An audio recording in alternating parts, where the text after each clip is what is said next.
Hello friends. Did you know that nearly 80% of those who watch my videos aren't subscribed? If you enjoy the content, I'd truly appreciate it if you hit that subscribe button. It helps a lot. Also, don't forget to leave a like and share your thoughts in the comments. Your interaction not only supports the channel's growth, but also helps these stories reach more people. Thank you all for being here. By the way, where are you watching from? Let me know in the comments. My name is Jennifer Walsh, and I've been a park ranger at Glacier National Park in Montana for 13 years. The case I'm about to describe happened in October of 2019, and it's the reason I now carry a satellite communicator on every patrol, even for routine duties. What started as a welfare check on some overdue campers turned into the discovery of a crime scene that fundamentally changed how I think about human nature and the potential for evil that can exist in the most beautiful places on Earth. I grew up in northwestern Montana, so I've been familiar with this landscape my entire life. My father was a hunting guide who taught me to track animals and survive in backcountry conditions. My mother was a nurse who instilled in me a desire to help people. When I became a park ranger after college, I thought I understood what the job would involve: protecting visitors from natural hazards, educating people about wilderness safety, and preserving one of America's most treasured landscapes. Most of the dangers we deal with at Glacier are natural ones. Every year, we respond to accidents involving falls from cliffs, hypothermia cases, bear encounters, and hikers who get lost in areas where a wrong turn can mean the difference between life and death. I never imagined that some of the most disturbing cases I'd handle would involve crimes committed by human beings against other human beings. It started on a Friday afternoon in mid-October when I got a call from our dispatch center. A woman named Barbara Mitchell had contacted the park because her sister's family hadn't returned from their planned camping trip and weren't answering their cell phones.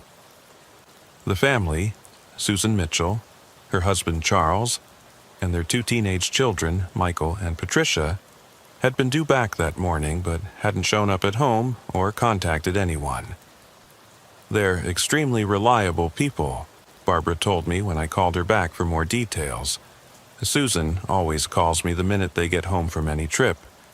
Something's definitely wrong.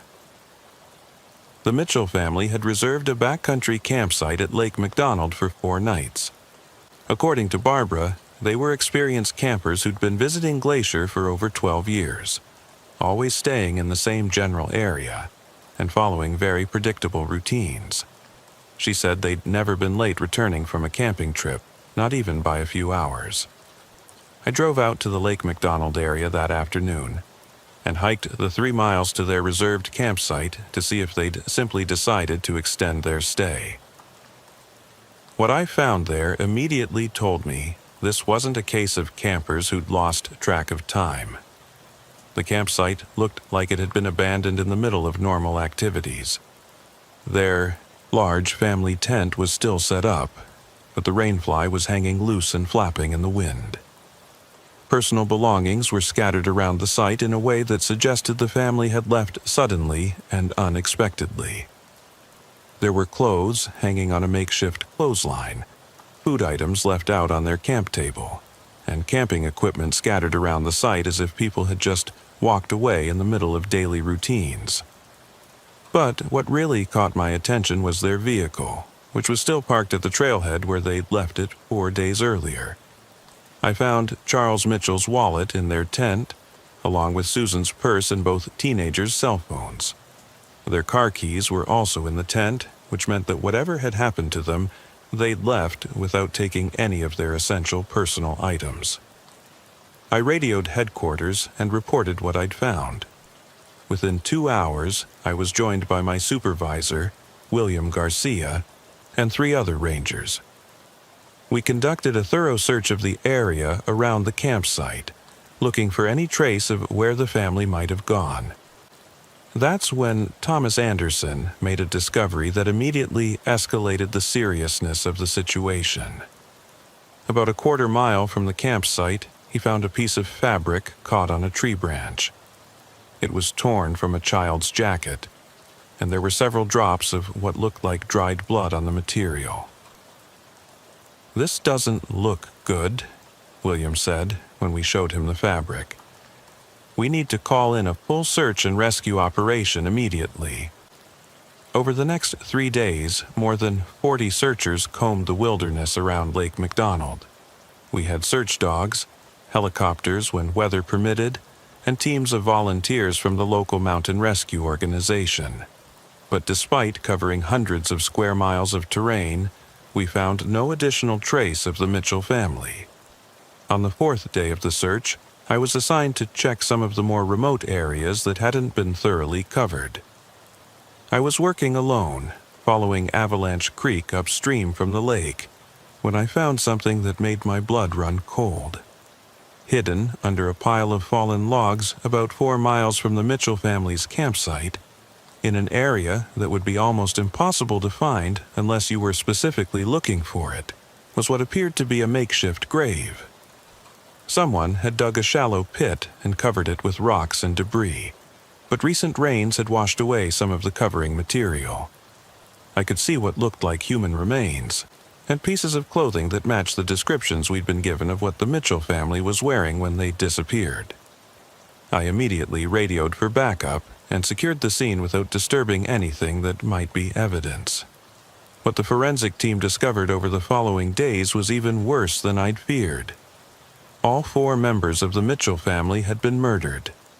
Based on the evidence at the scene, it appeared they'd been killed somewhere else, and then their bodies had been transported to this remote location for burial. But the most horrifying discovery came when the investigators expanded their search of the burial area. Using ground-penetrating radar and cadaver dogs, they found evidence of additional graves in the surrounding area, some of which appeared to be much older than the Mitchell family's burial site. "We're looking at a serial killer," FBI Special Agent Robert Davis told our team during one of the briefings. "Someone who's been using this remote area to dispose of victims for what could be several years." The investigation revealed that the Mitchell family had probably been abducted from their campsite and killed elsewhere before being brought to the burial ground. The killer had made some effort to clean up the campsite and make it look like the family had simply packed up and left, but he'd made mistakes that led us to their bodies. Based on the evidence at the burial site, investigators believed the killer was someone who knew Glacier National Park extremely well.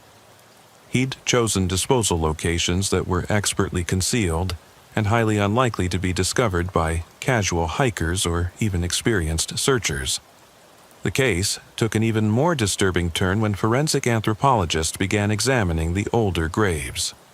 They found skeletal remains representing at least 8 other individuals, indicating that this killer had been operating in the area for possibly 5 years or more. The FBI brought in additional resources and began a systematic investigation of all missing person cases in the Glacier area going back 15 years. What they discovered was a disturbing pattern of disappearances that had previously been attributed to hiking accidents or people getting lost in the wilderness. Most of the victims were families or small groups who were camping in remote backcountry areas. They'd simply vanished without a trace, leaving behind no evidence of what had happened to them. When investigators re-examined these cold cases with the knowledge that a serial killer was operating in the area, a clear pattern emerged. The breakthrough came when investigators discovered that one person had been present in the Glacier area during several of the disappearances. A local hunting and fishing guide named David Johnson, who had permits to operate in the national forest areas adjacent to the park. Johnson was a well-known figure in the local community who had been guiding hunters, fishermen, and wildlife photographers in the greater Glacier ecosystem for over 20 years.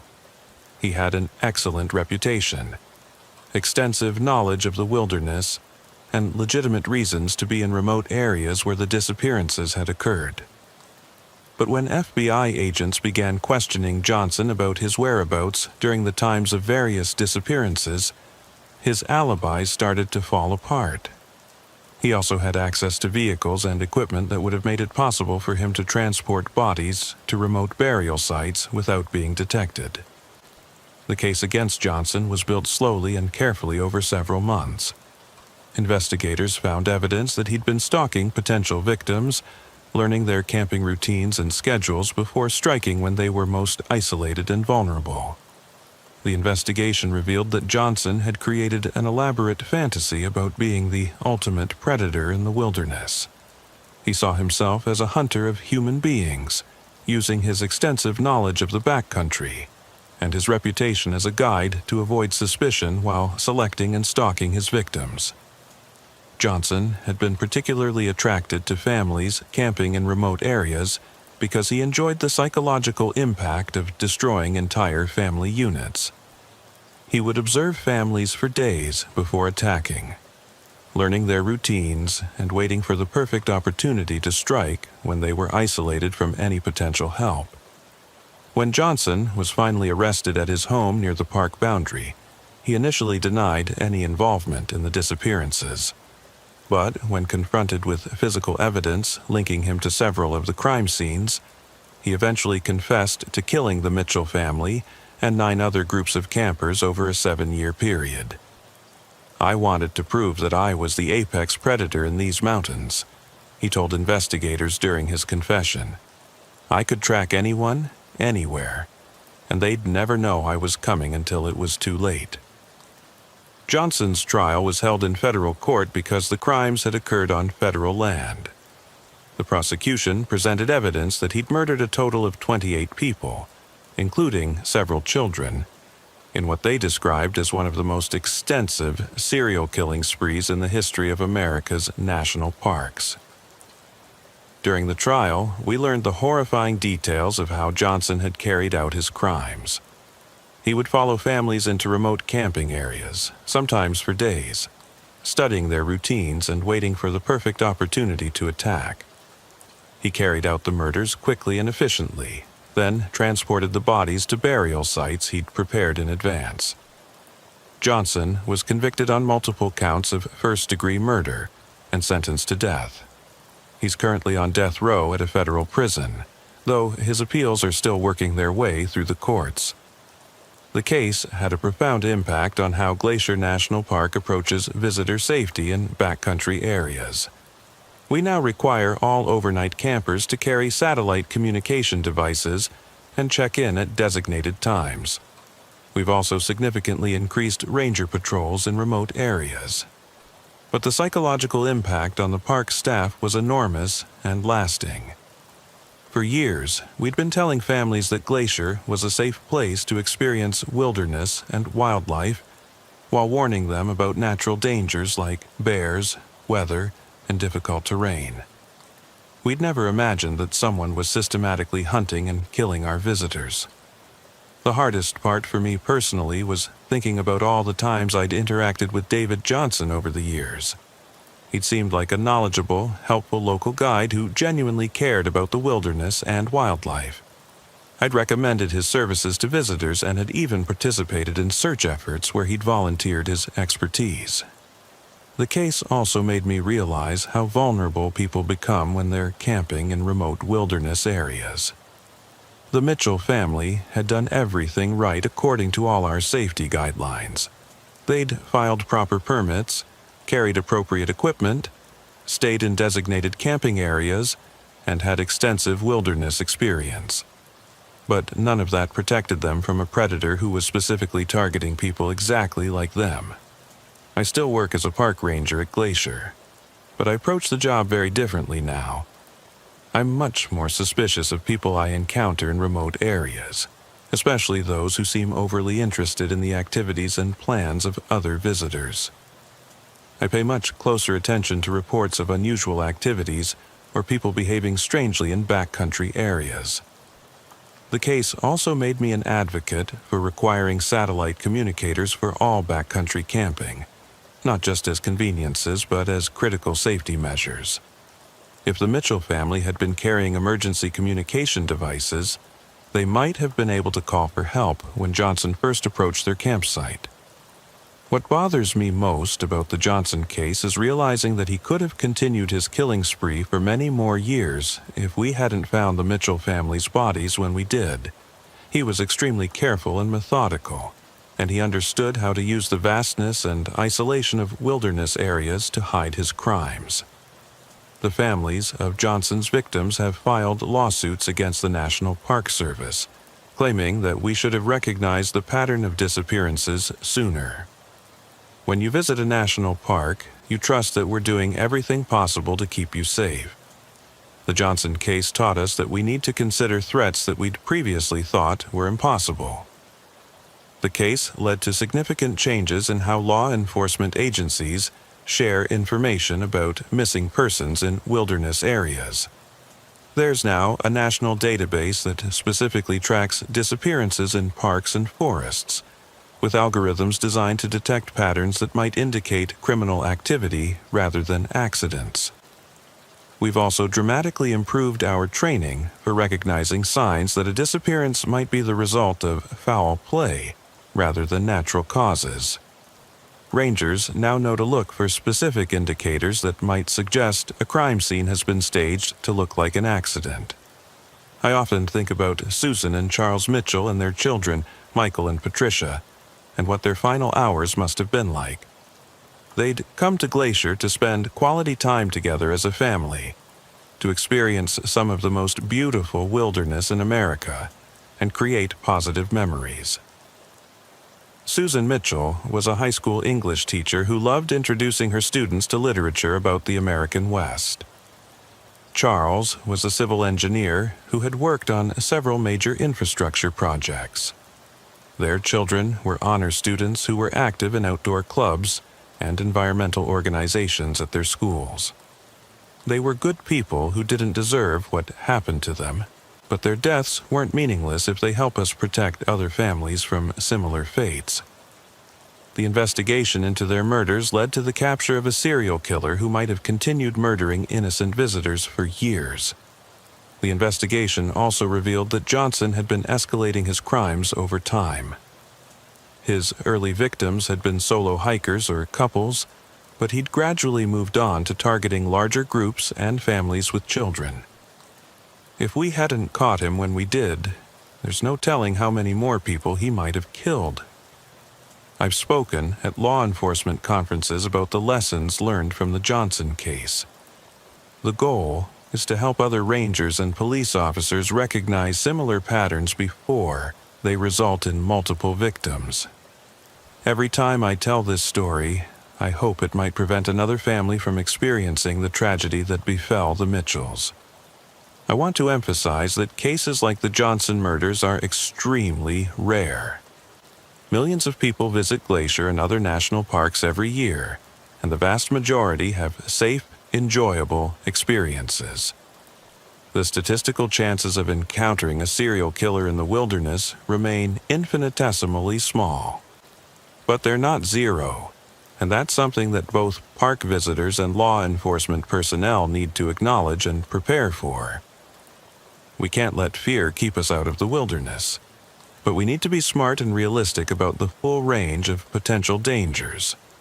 If you're planning a backcountry camping trip, please take the time to file detailed itineraries with both park authorities and trusted family members.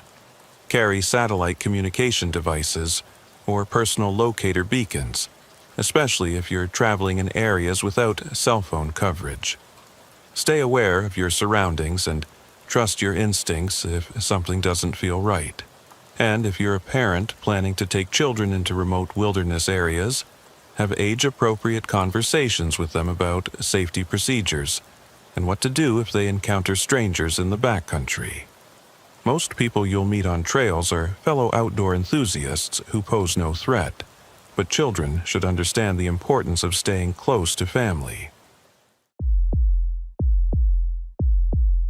Diane Castellanos had been protecting the wildlife at Glacier National Park in Montana for 11 years, when she discovered that some of the people she was supposed to trust with her life were the same people systematically destroying everything she'd dedicated her career to preserving.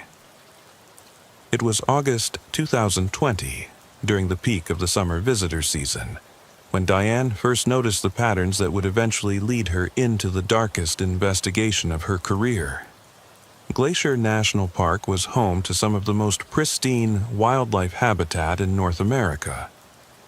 The park's 1,000,000 acres of wilderness supported populations of grizzly bears, mountain goats, bighorn sheep, wolves, and dozens of other species that had been driven to extinction or near extinction in other parts of their historic ranges.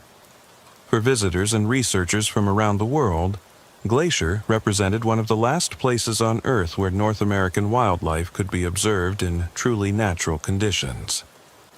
Diane's assignment was the North Fork area, a remote section of the park that bordered the Canadian wilderness and saw relatively few visitors due to its difficult access and primitive facilities.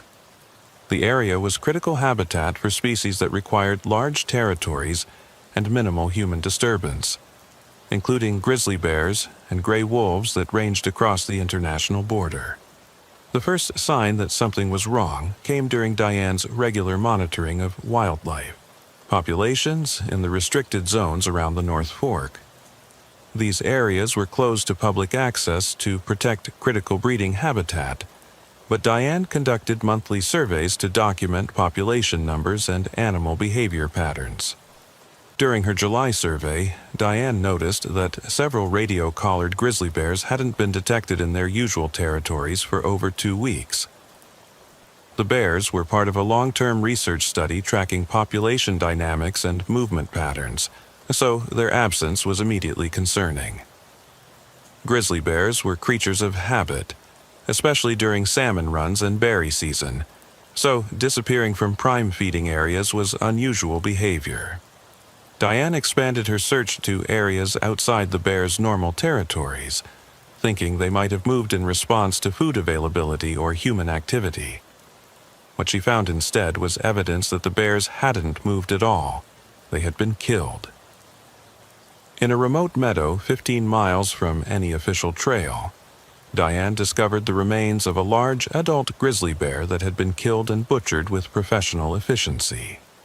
The hide had been removed expertly, along with the paws, skull, and other parts that were valuable in illegal wildlife trade. The carcass had been left to scavengers, but the kill was recent enough that Diane could determine the bear had been shot with a high-powered rifle. Most disturbing was the fact that the bear's radio collar was missing. Someone had known the bear was part of a research study and had deliberately removed the tracking device to prevent the kill from being detected through normal monitoring protocols. Diane documented the scene carefully and began searching for additional evidence. Within a quarter-mile of the bear kill, she found spent rifle cartridges from expensive hunting ammunition, boot prints from high-quality hiking boots, and the remains of a temporary camp that suggested the killers had been in the area for several days.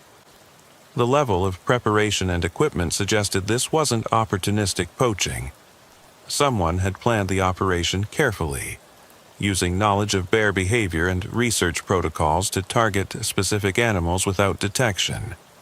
The clean butchering and selective removal of valuable parts indicated involvement with organized wildlife trafficking networks. Diane reported her findings to park headquarters and requested an investigation by the service's Law Enforcement Division. But the response she received was puzzling and ultimately disturbing. Instead of launching an immediate investigation, her supervisors seemed more concerned with preventing publicity than catching the people responsible. "We need to handle this carefully," her supervisor, Chief Ranger Lawrence Morrison, told her during their meeting. Poaching incidents can damage the park's reputation and affect visitor numbers. We don't want to create panic or suggest that our wildlife protection efforts are inadequate. Diane was instructed to continue her normal duties while law enforcement specialists conducted their investigation. But weeks passed without any apparent progress, and when Diane requested updates on the case, she was told that the investigation was ongoing, but that she shouldn't expect immediate results. Meanwhile, Diane's monthly wildlife surveys continued to reveal disturbing trends. More radio-collared animals were disappearing from the restricted areas. and she began finding evidence of additional kills throughout the North Fork region. Mountain goats, bighorn sheep, and wolves were being systematically hunted and butchered by people who seemed to have detailed knowledge of the park's wildlife management programs. In September, Diane made a discovery that fundamentally changed her understanding of the situation. While investigating the disappearance of a pack of gray wolves, she found a temporary hunting camp that had been recently abandoned. The camp was sophisticated, with military-grade equipment, expensive hunting gear, and communication devices that suggested coordination with outside parties. Among the equipment left behind, Diane found a GPS unit that contained waypoints marking the locations of radio-collared animals throughout the park. The waypoints were updated with current date and timestamps, indicating that someone was providing real-time tracking information to the hunters. Diane realized that the poaching operation wasn't just using publicly available information about wildlife locations. Someone with access to the park's research databases was feeding information directly to the hunters, allowing them to locate and target specific animals with precision. The GPS unit also contained waypoints for locations outside Glacier National Park, including coordinates for areas in Yellowstone, Grand Teton, and other major national parks across the western United States. The scope of the operation was much larger than Diane had imagined. This was a coordinated network that was operating in multiple protected areas. Diane downloaded the data from the GPS unit before reporting her discovery to park headquarters.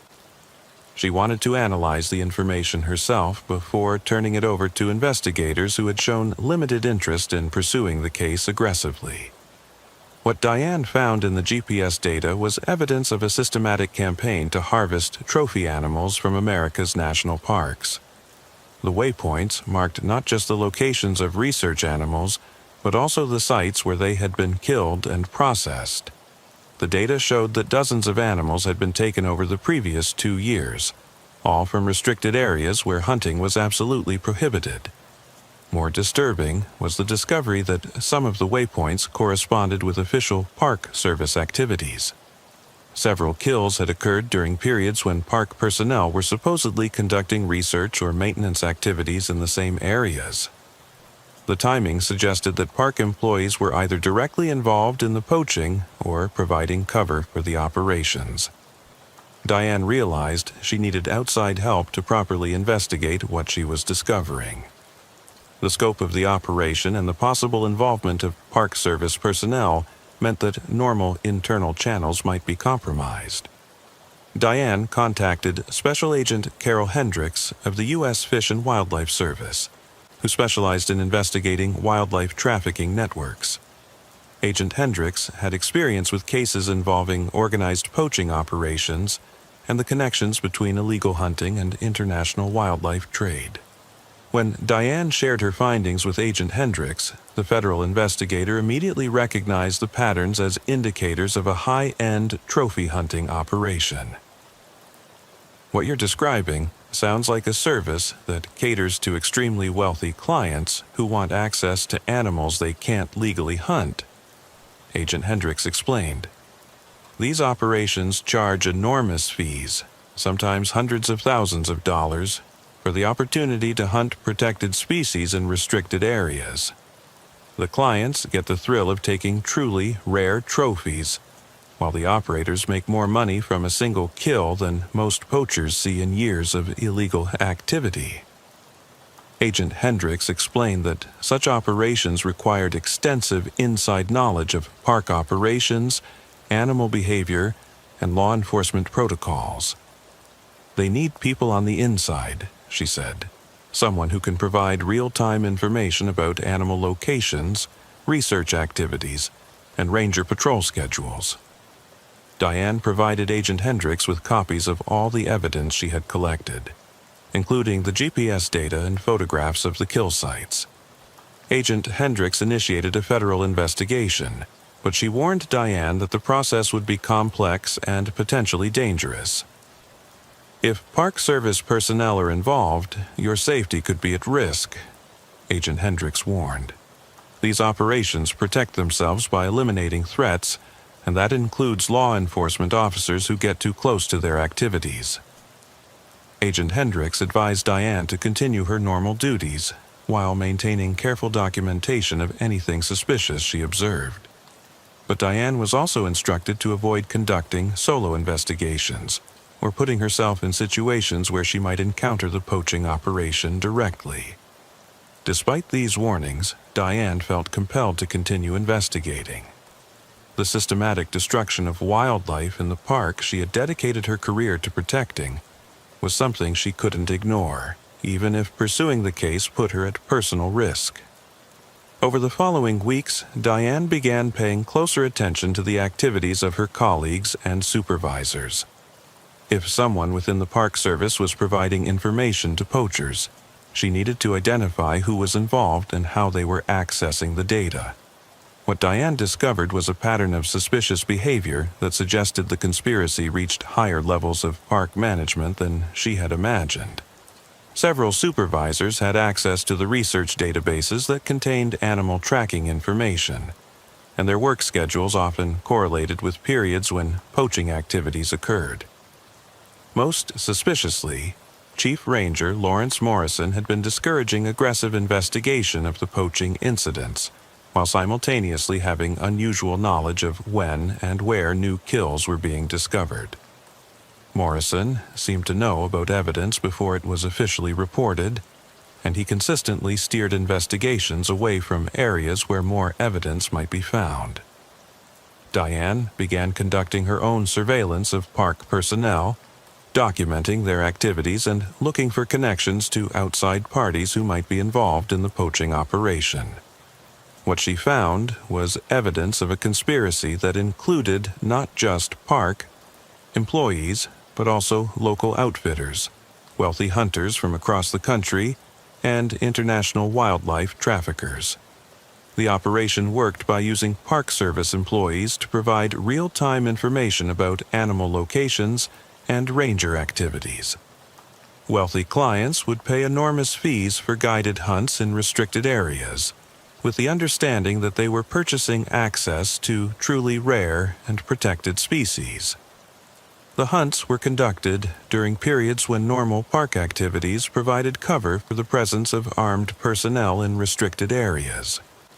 Research activities, maintenance operations, and training exercises were used to justify the presence of people and vehicles in areas where poaching was occurring.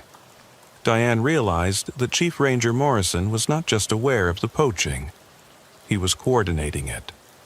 His position gave him access to all research data, patrol schedules, and law enforcement activities. He could ensure that poaching operations occurred when they wouldn't be detected, and that any investigations would be ineffective or misdirected. But Morrison wasn't operating alone. The conspiracy included other park employees, local business owners, and what appeared to be organized crime figures who specialized in wildlife trafficking. The operation was sophisticated enough to move trophy materials internationally, serving clients who collected rare specimens from protected areas around the world. Diane documented her findings and prepared to share them with Agent Hendricks, but before she could make contact, she received a warning that changed everything. An anonymous note left in her ranger station warned her that her investigation had been detected and that her life was in danger. "You need to stop digging or you'll end up like the animals you're trying to protect," the note read. "Some hunts are more dangerous than others, and you're about to become the prey." Diane realized that the people involved in the poaching operation were aware of her investigation and were prepared to use violence to protect their activities. But instead of backing down, she decided to accelerate her efforts to expose the conspiracy. Working quickly, Diane compiled all her evidence and transmitted it to Agent Hendricks through encrypted channels that couldn't be monitored by Park Service personnel. She also created copies of all documentation and stored them in secure locations outside the park, ensuring that the evidence would survive even if something happened to her. Agent Hendricks responded immediately, informing Diane that federal law enforcement agencies were preparing to conduct coordinated raids on the poaching network. But the operation would take time to organize, and, in the meantime, Diane needed to maintain her normal activities while avoiding anything that might alert the conspirators. But the poachers had no intention of waiting for Diane to complete her investigation. 2 days after receiving the anonymous warning, Diane was conducting a routine patrol in the North Fork area when she was approached by 3 armed men who claimed to be conducting authorized research activities. The men, dressed in official-looking outdoor gear and carrying credentials that appeared legitimate, told Diane they were tracking a radio-collared grizzly bear for a university research project. They asked her to assist with their work by helping locate the bear and ensuring that no other park personnel interfered with their activities. Diane immediately recognized this as an attempt to use her to facilitate a poaching operation.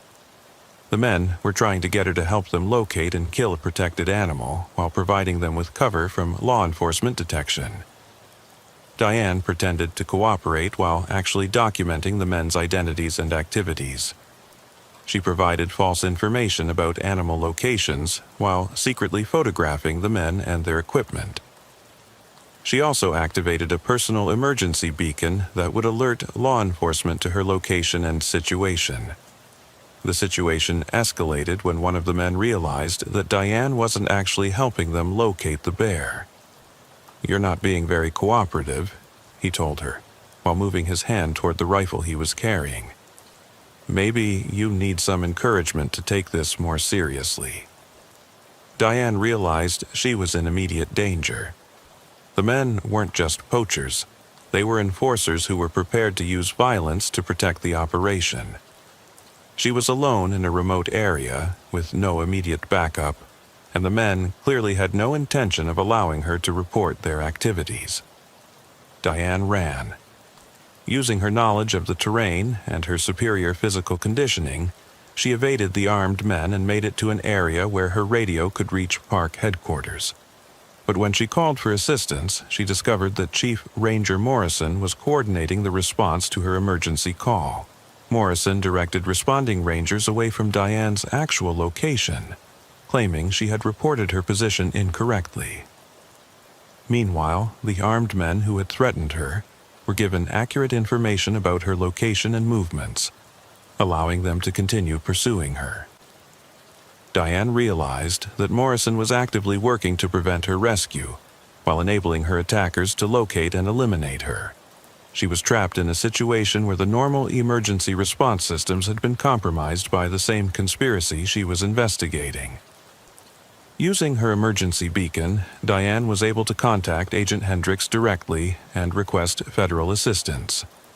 Agent Hendricks coordinated with FBI personnel to locate and rescue Diane, bypassing the compromised Park Service Response System.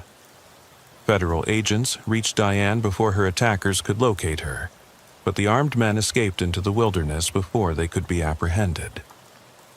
The rescue operation revealed the extent to which Park Service personnel had been compromised by the poaching conspiracy.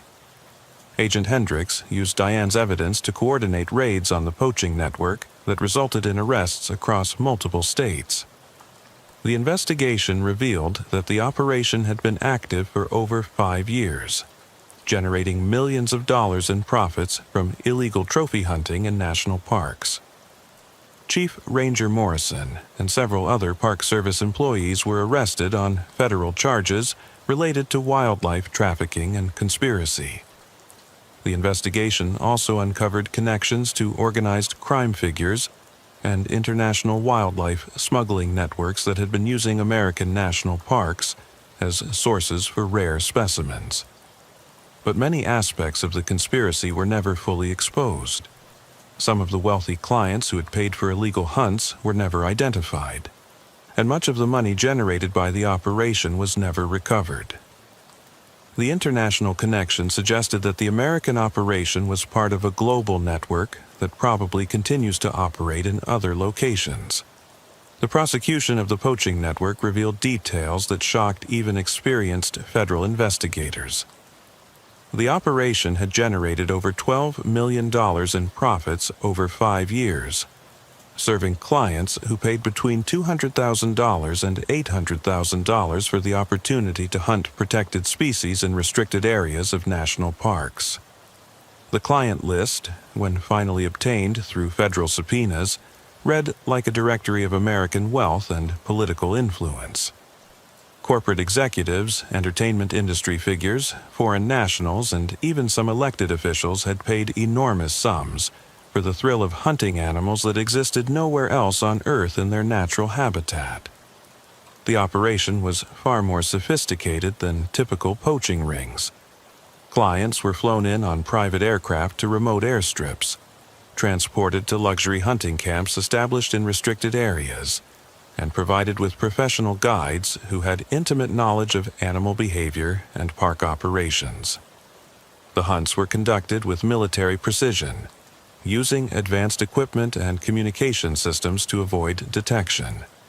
Agent Hendricks discovered that the poaching network had connections to similar operations in Africa, Asia, and South America, creating a global marketplace for wealthy individuals who viewed protected species as ultimate hunting challenges.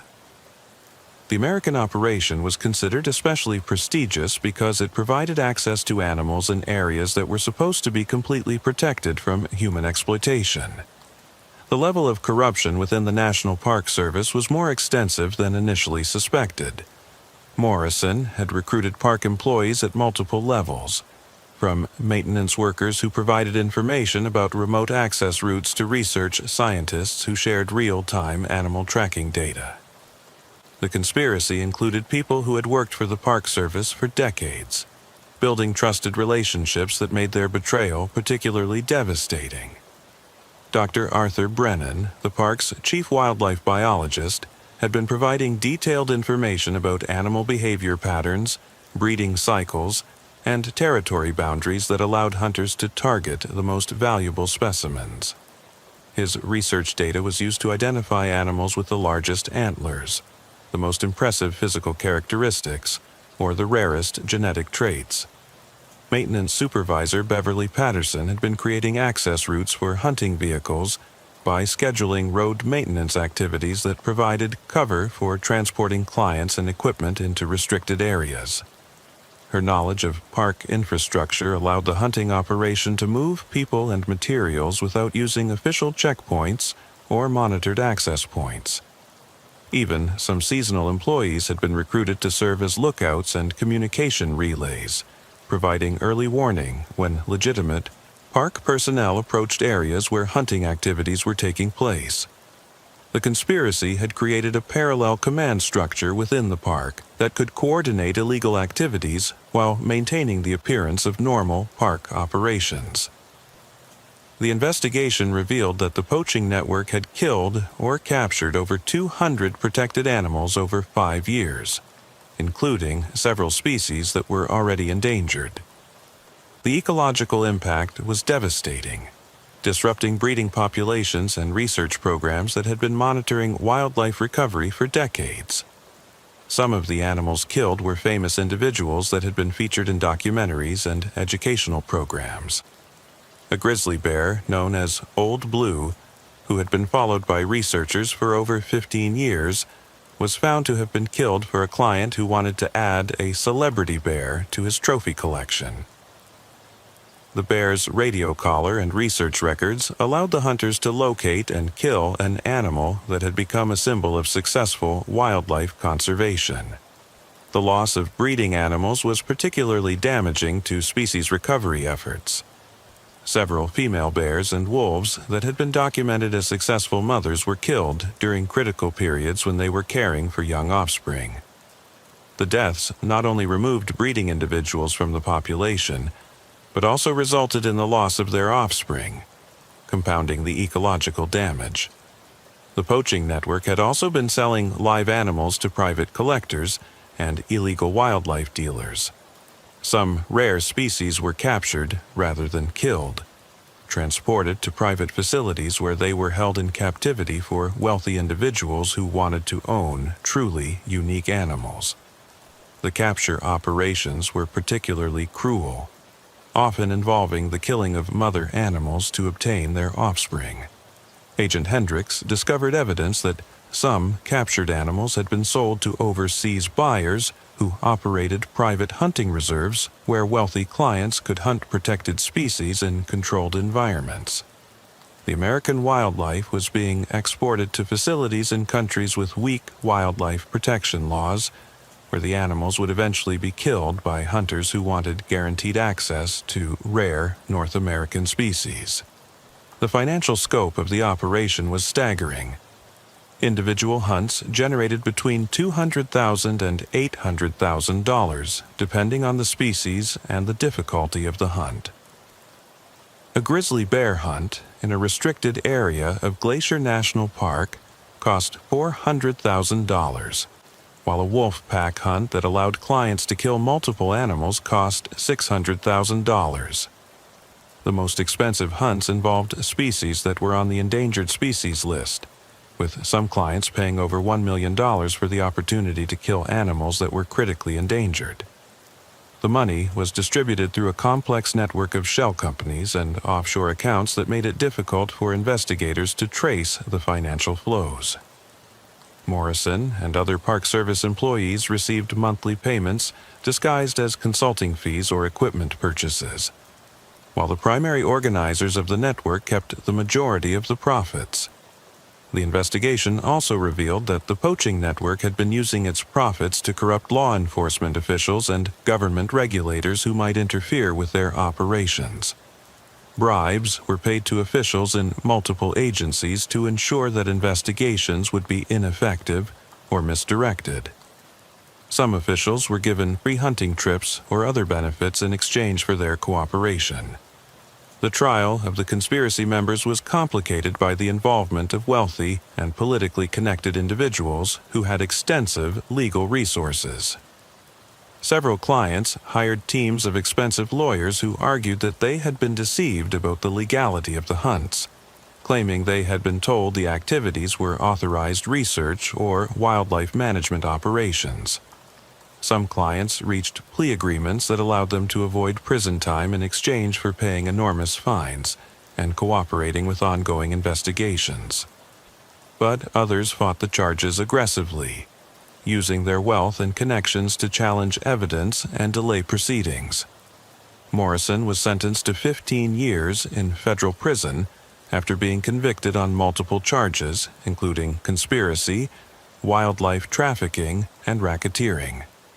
Other Park Service employees received sentences ranging from 3 to 10 years, depending on their level of involvement and cooperation with investigators. But the sentences were considered inadequate by many wildlife protection advocates who argued that the ecological damage caused by the poaching network would take decades to repair. The loss of breeding animals from already vulnerable populations had set back conservation efforts that had required years of careful management and scientific research. The corruption scandal devastated the national park, service's reputation, and led to extensive reforms in personnel screening and oversight procedures.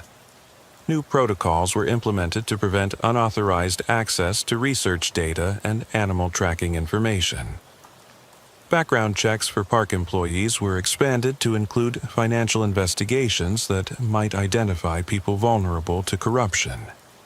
But the reforms came too late to prevent the damage that had already been done.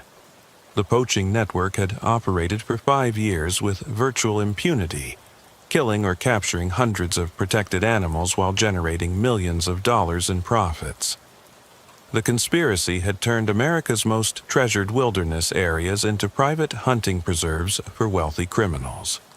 Diane's investigation had exposed one major poaching network, but it had also revealed how vulnerable America's protected wildlife was to organized criminal exploitation.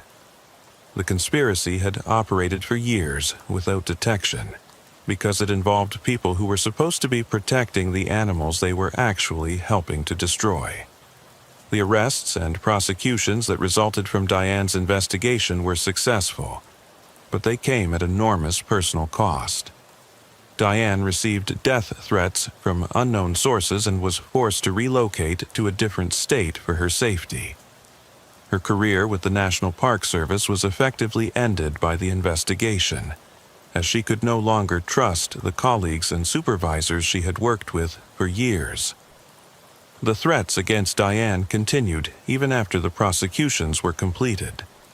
Anonymous messages warned her that the poaching network had connections to other criminal organizations that might seek revenge for her role in exposing the conspiracy. Federal marshals provided security for Diane during the trials, but long-term protection was impossible to maintain. Diane now works for a private wildlife conservation organization, but she continues to monitor illegal activities in national parks. Her experience taught her that wildlife protection requires vigilance, not just against external threats, but against corruption within the agencies and organizations tasked with conservation responsibilities. The conservation organization Diane works for has documented similar patterns of wildlife trafficking in national parks across the country. The methods used by the Glacier National Park Network have been replicated in other locations, suggesting that organized wildlife crime is a growing threat to America's protected species. Reports from other parks describe the same patterns Diane had observed: the systematic disappearance of research animals, the involvement of park personnel in illegal activities, and the sophisticated operations that cater to wealthy clients who want access to protected species. The problem appears to be national in scope, involving multiple criminal networks that operate with similar methods and objectives.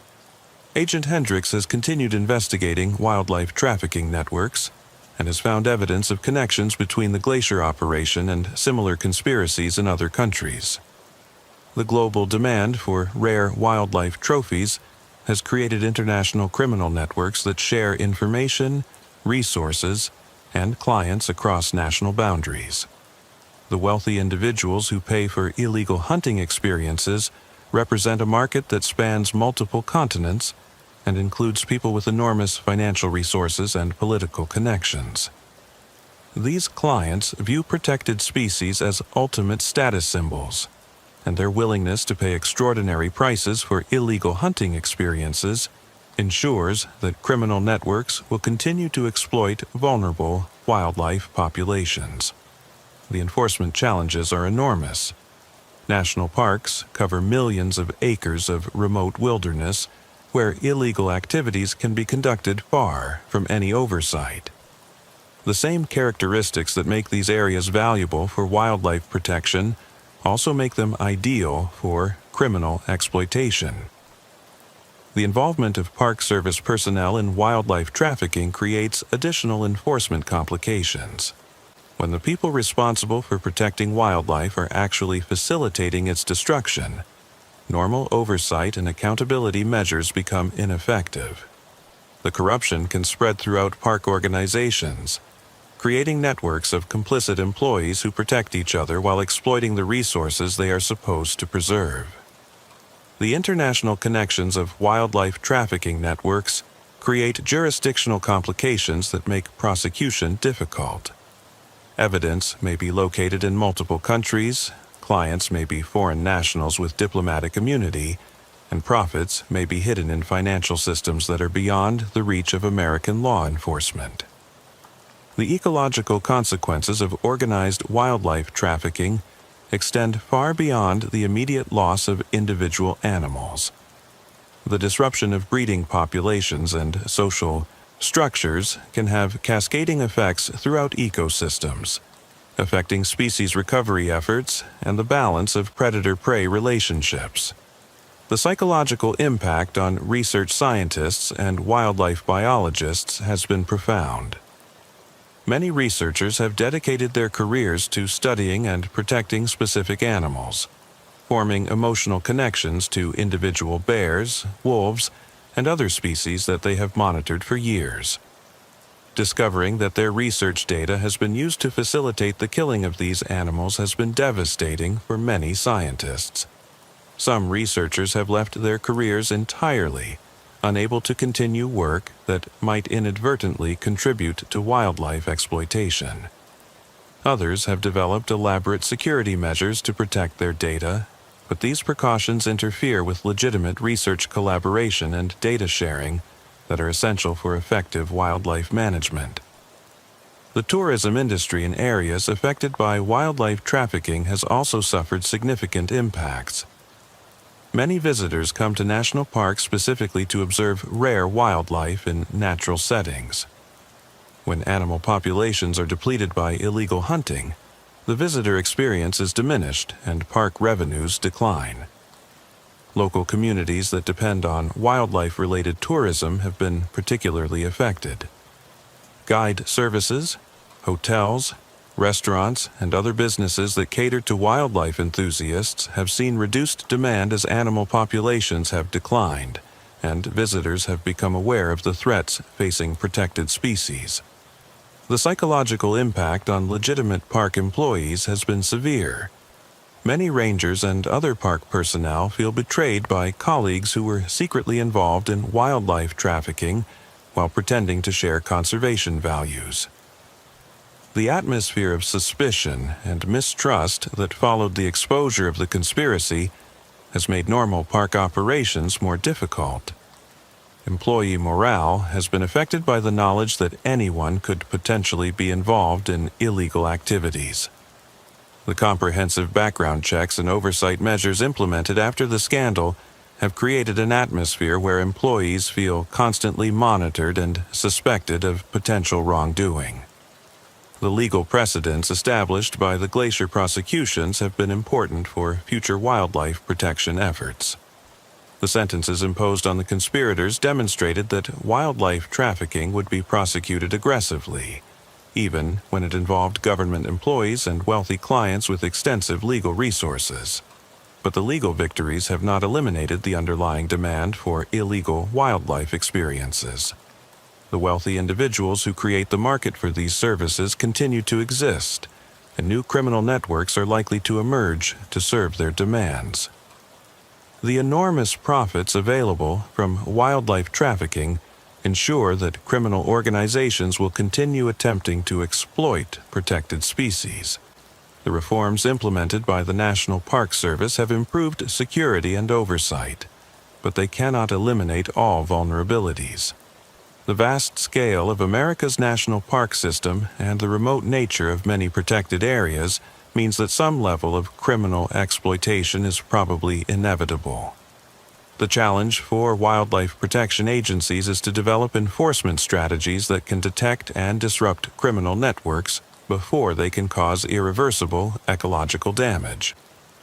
This requires not just better security measures but also international cooperation to address the global demand for illegal wildlife products. Diane continues to receive reports from current and former Park Service employees who suspect similar activities in other locations. The patterns she documented at Glacier National Park have been observed in other parks, suggesting that wildlife trafficking networks continue to operate despite increased law enforcement attention. The reports describe the same warning signs that Diane had learned to recognize: the disappearance of research animals, suspicious activities by park personnel, and evidence of organized hunting operations in restricted areas. But many potential witnesses are reluctant to come forward, afraid of the personal consequences of challenging powerful criminal organizations. The demand for rare trophy animals remains strong among wealthy collectors who view protected species as the ultimate hunting challenges. As long as there are people willing to pay enormous sums for illegal access to protected wildlife, there will be criminal networks ready to provide those services. The technological capabilities available to modern wildlife traffickers have made their operations more sophisticated and harder to detect. Advanced communication systems, GPS tracking, and other technologies that were originally developed for legitimate wildlife research can be adapted for illegal hunting operations. The globalization of wildlife trafficking has created criminal networks that operate across multiple countries and jurisdictions. making law enforcement coordination more complex and difficult. The same factors that facilitate legitimate international trade and communication also benefit criminal organizations that exploit protected species. Diane's investigation proved that America's national parks are not immune to organized criminal exploitation. The vast wilderness areas that protect the country's most precious wildlife resources also provide perfect cover for illegal activities conducted by people who understand how to avoid detection and eliminate threats to their operations.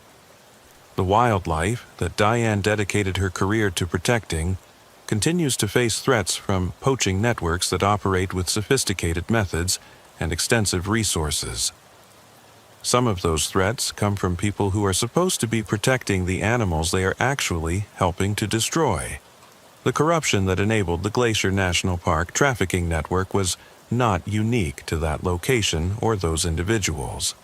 The same vulnerabilities exist throughout America's protected areas, and similar conspiracies are probably operating in other locations where wealthy criminals can buy access to rare and protected species. The mountains and forests of Glacier National Park are quiet again, but Diane knows that the silence doesn't necessarily mean the threats have ended. The criminal networks that exploit protected wildlife are adaptable and persistent, finding new ways to operate even after major enforcement actions. The ongoing threat to America's protected wildlife requires constant vigilance from law enforcement agencies, park personnel, and the general public. The enormous profits available from wildlife trafficking ensure that criminal organizations will continue attempting to exploit vulnerable species, regardless of the legal consequences. But the most disturbing lesson from Diane's investigation is that the greatest threats to protected wildlife may come from within the organizations tasked with conservation responsibilities. When the protectors become the predators, America's most precious natural heritage becomes nothing more than a commodity to be sold to the highest bidder. Somewhere in America's protected wilderness, criminal networks continue to hunt the rarest and most precious wildlife, serving clients who view protected species as trophies to be claimed regardless of law or conservation necessity.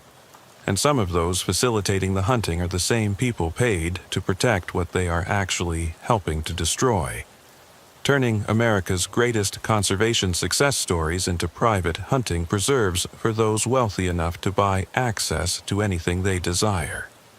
The war between conservation and exploitation continues in the deep places of America's wilderness, where vast sums of money can buy access to experiences that should belong to future generations.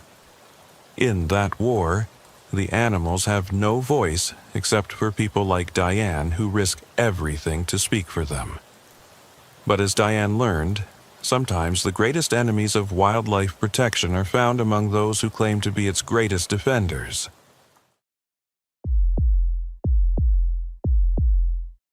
Melvin had been manning Fire Tower 19 in the North Cascades for 6 seasons, long enough to understand that isolation does things to a person's mind that can't be undone. Perched 90 feet above the forest floor on a steel frame that groaned and swayed in the mountain winds, the tower offered a commanding view of nearly 400 square miles of wilderness, but it also provided the kind of complete solitude that either strengthened a man or slowly drove him insane. The assignment was supposed to last 4 months, from June through September, monitoring weather conditions and watching for the telltale wisps of smoke that could quickly become catastrophic wildfires. But this season had been different from the start, marked by equipment failures, communication problems, and a growing sense that something fundamental was wrong with the entire operation. Agnes, his radio dispatcher at the Regional Coordination Center, had been his primary human contact for the past 8 weeks. Her voice crackled through the static every morning at 800 sharp for weather reports and fire danger assessments, then again at 1700 for end-of-shift updates and supply requests. The routine had become as essential to Melvin's mental health as food and water, a daily reminder that he was still connected to the world beyond his isolated tower. But lately, even those conversations had become strained. Agnes seemed distracted, often asking him to repeat information he'd just provided, sometimes forgetting details about supply deliveries or maintenance schedules they'd discussed the previous day. When Melvin had mentioned his concerns about her apparent confusion, she'd laughed it off, blaming budget cuts and increased workload for her scattered attention. The tower itself sat in a section of national forest that received very little human traffic. No established hiking trails led to the structure, and the access road had been washed out during spring flooding 3 years earlier, making the location accessible only by helicopter or a grueling 2-day hike through difficult terrain. This isolation was exactly what made Tower 19 valuable for fire spotting, but it also meant that Melvin could go weeks without seeing another human being. The job attracted a specific type of person, usually older men who were comfortable with solitude and had the mental discipline to maintain focus during long periods of inactivity. Melvin fit the profile perfectly. At 64, he was a retired insurance investigator who had grown tired of dealing with fraud cases and lying claimants. The fire watch position offered him meaningful work that required his analytical skills while providing the kind of peaceful environment he'd been craving for years. But this season had tested even his considerable tolerance for isolation. Equipment failures had become increasingly frequent and inexplicable. The weather monitoring instruments provided readings that didn't match conditions he could observe directly. Radio equipment experienced interference that made communication difficult even during clear weather. Most troubling, the tower's structural integrity had begun showing signs of stress that shouldn't have developed for decades. The problems had started in July, just subtle anomalies that Melvin initially attributed to normal wear and equipment aging. The barometric pressure readings were consistently off by small amounts. The wind speed measurements fluctuated erratically, and the radio occasionally picked up transmissions that seemed to originate from locations where no broadcasting equipment existed. By August, the irregularities had become impossible to ignore. Melvin would observe clear skies and calm conditions while his instruments recorded severe weather warnings. Radio communications with Agnes became increasingly garbled, with conversations interrupted by bursts of static that sometimes resembled voices speaking in languages he couldn't identify. Most disturbing were the structural problems with the tower itself. Bolts that had been properly tightened during routine maintenance were found loose within days. Support cables showed signs of stress and fraying, despite being rated for conditions far more severe than anything they'd experienced. The observation deck developed a subtle but persistent vibration that seemed to worsen during nighttime hours. Melvin had requested a maintenance inspection, but the scheduling conflicts and budget constraints that plagued the Forest Service meant that no technicians would be available until the end of fire season. He'd been told to document any problems and continue operations unless conditions became immediately dangerous. It was during the 3rd week of August that Melvin first noticed the signs of unauthorized human activity in the forest below his tower. Movement patterns that were too organized to be wildlife, too consistent to be random. Through his high-powered binoculars, he could observe figures moving between the trees with apparent purpose, following routes that suggested familiarity with the terrain. The figures appeared to be maintaining surveillance of his tower, positioning themselves at locations that provided clear sight lines while remaining concealed from casual observation. They moved primarily during early morning and evening hours, when lighting conditions made detailed identification difficult, but their behavior suggested coordinated activity rather than coincidental hiking.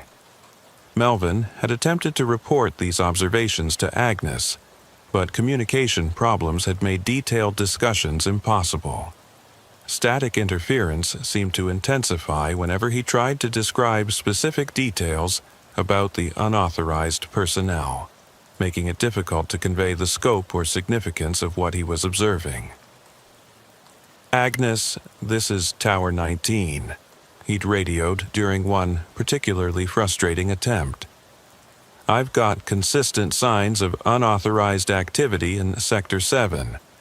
Multiple individuals, organized movement patterns, possible surveillance operations."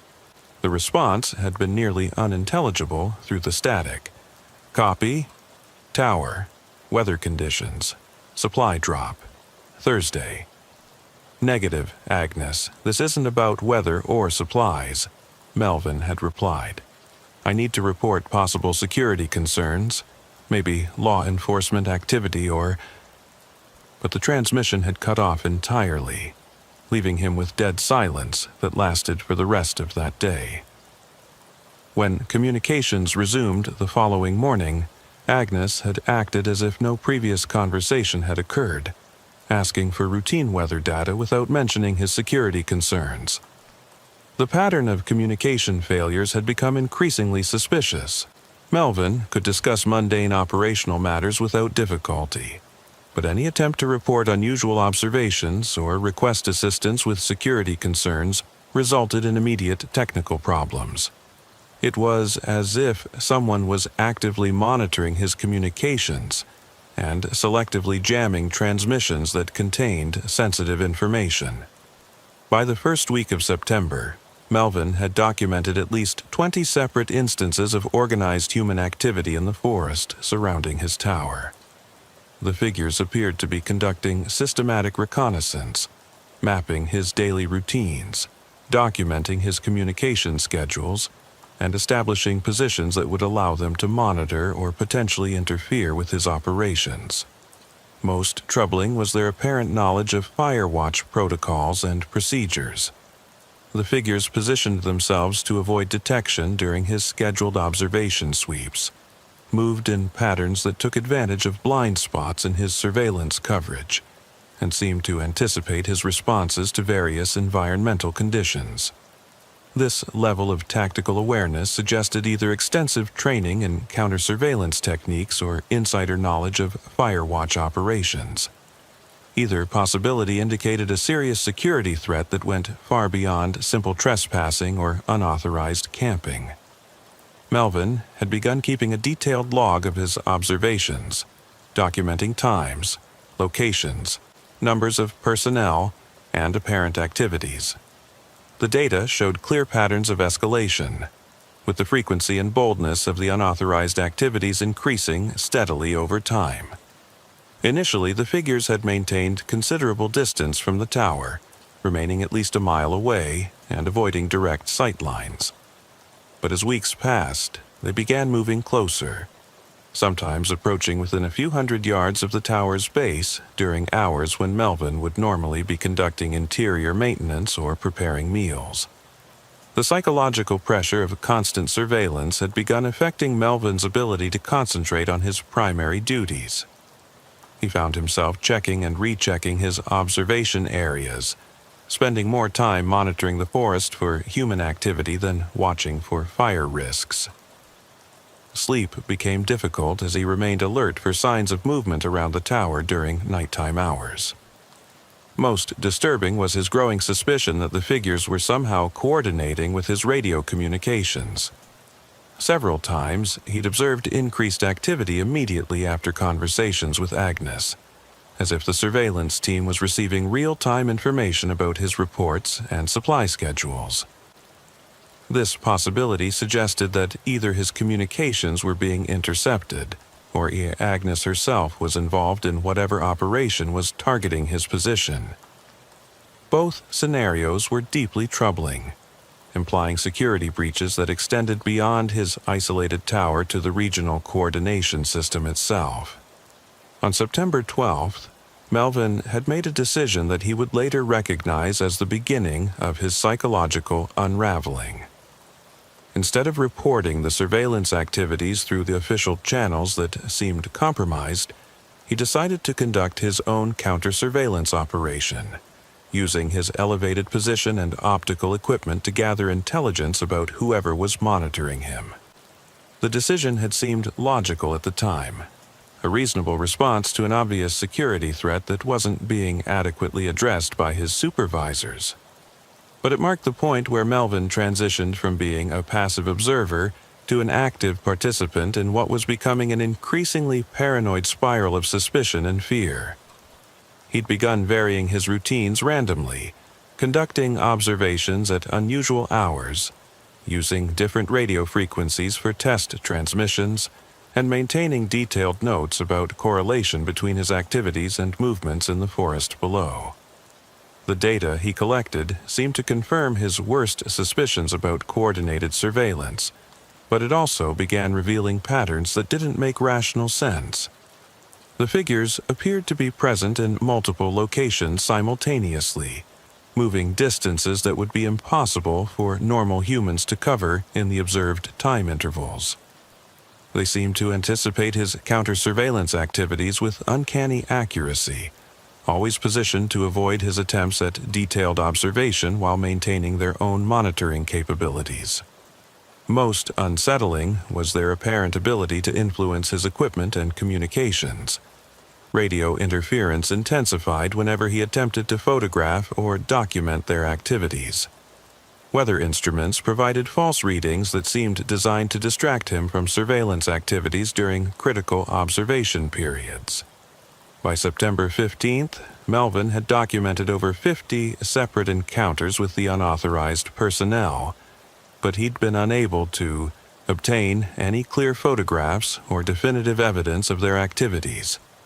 Every attempt at documentation had been frustrated by equipment failures, lighting problems, or the figure's uncanny ability to avoid detailed observation.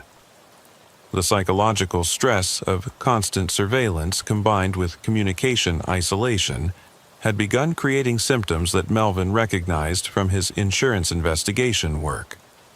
Paranoid ideation, hypervigilance, sleep deprivation, and increasing difficulty distinguishing between legitimate security concerns and anxiety-driven misinterpretation of normal forest activities. But the equipment failures and communication problems were objective facts that couldn't be dismissed as psychological symptoms. The tower's structural integrity issues were documented and measurable. The radio interference was consistent and repeatable. These problems existed independently of his mental state, even if they were contributing to his growing paranoia. It was during the evening of September 15th that the situation escalated beyond surveillance into direct confrontation.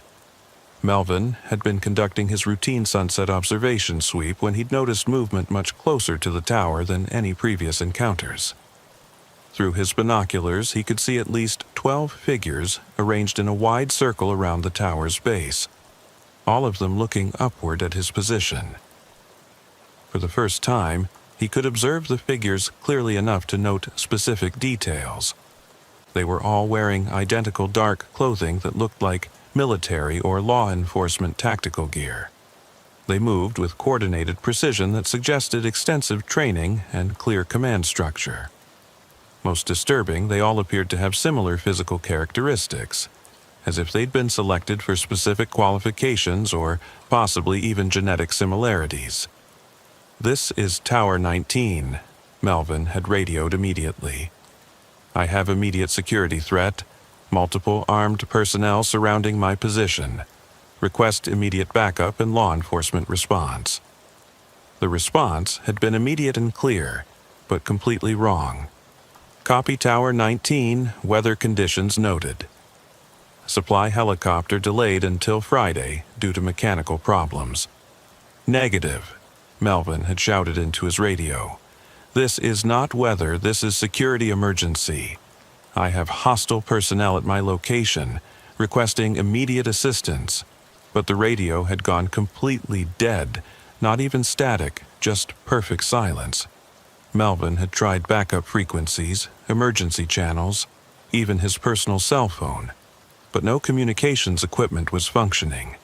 He was completely cut off from outside assistance. From his elevated position, Melvin could see the figures beginning to move closer to the tower's base. They maintained their coordinated formation, but they were definitely approaching with apparent intent to access the structure. Some of them appeared to be carrying equipment that might be climbing gear or possibly tools for cutting through the tower's security barriers. The realization that he was about to be directly confronted by unknown personnel in an isolated location with no means of communication or escape had triggered a panic response that overwhelmed Melvin's previous training and experience. His hands were shaking as he tried to formulate a response plan, but his options were severely limited. The tower had been designed for fire observation, not defense. There were no weapons beyond a small personal firearm that Melvin carried for wildlife protection.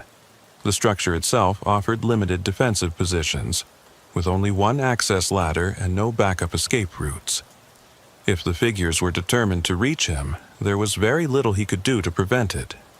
But as Melvin watched through his binoculars, preparing for what seemed like an inevitable confrontation, something unexpected happened.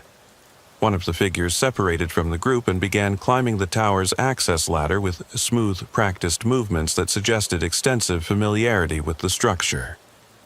As the figure ascended, Melvin could see that it was wearing what appeared to be an official Forest Service uniform, complete with badges and insignia that matched his own. When it reached the observation deck and stepped through the access hatch, Melvin found himself face to face with someone who looked remarkably similar to himself. "Good evening, Melvin," the figure said in a voice that was almost identical to his own. "I'm here to relieve you of duty.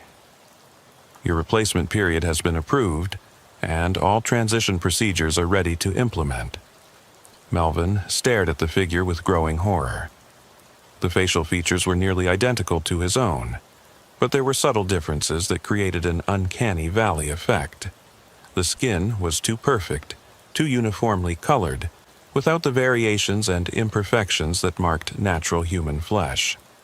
The eyes were too focused, too unblinking, lacking the micro-movements and involuntary reactions that indicated normal human consciousness. "Who are you?"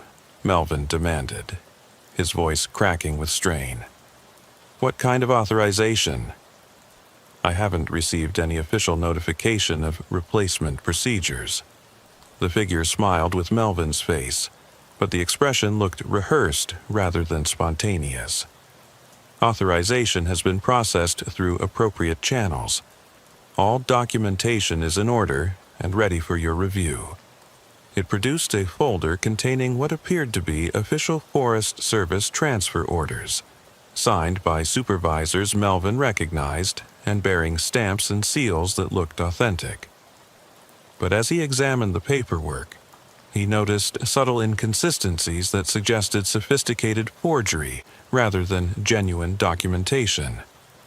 "These documents are fraudulent," Melvin said, handing the folder back. "The signatures are too consistent. The formatting doesn't match current agency standards, and the processing dates don't align with normal administrative procedures." "Are you certain?" the figure asked, tilting its head at an angle that seemed slightly too far for normal human neck flexibility. "How confident are you in your knowledge of current administrative procedures? When did you last review updated documentation standards?" The questions were reasonable, but delivered with mechanical precision that suggested programmed responses rather than spontaneous conversation. As if the figure was working through a decision tree of pre-planned replies rather than engaging in genuine dialogue. More figures were ascending the tower ladder now, their coordinated movements creating rhythmic vibrations that made the entire structure sway noticeably. When they reached the observation deck, they arranged themselves around the small space with the same military precision Melvin had observed from ground level. "We understand this transition may be confusing," they said in unison, their voices creating an unnatural harmony that hurt Melvin's ears.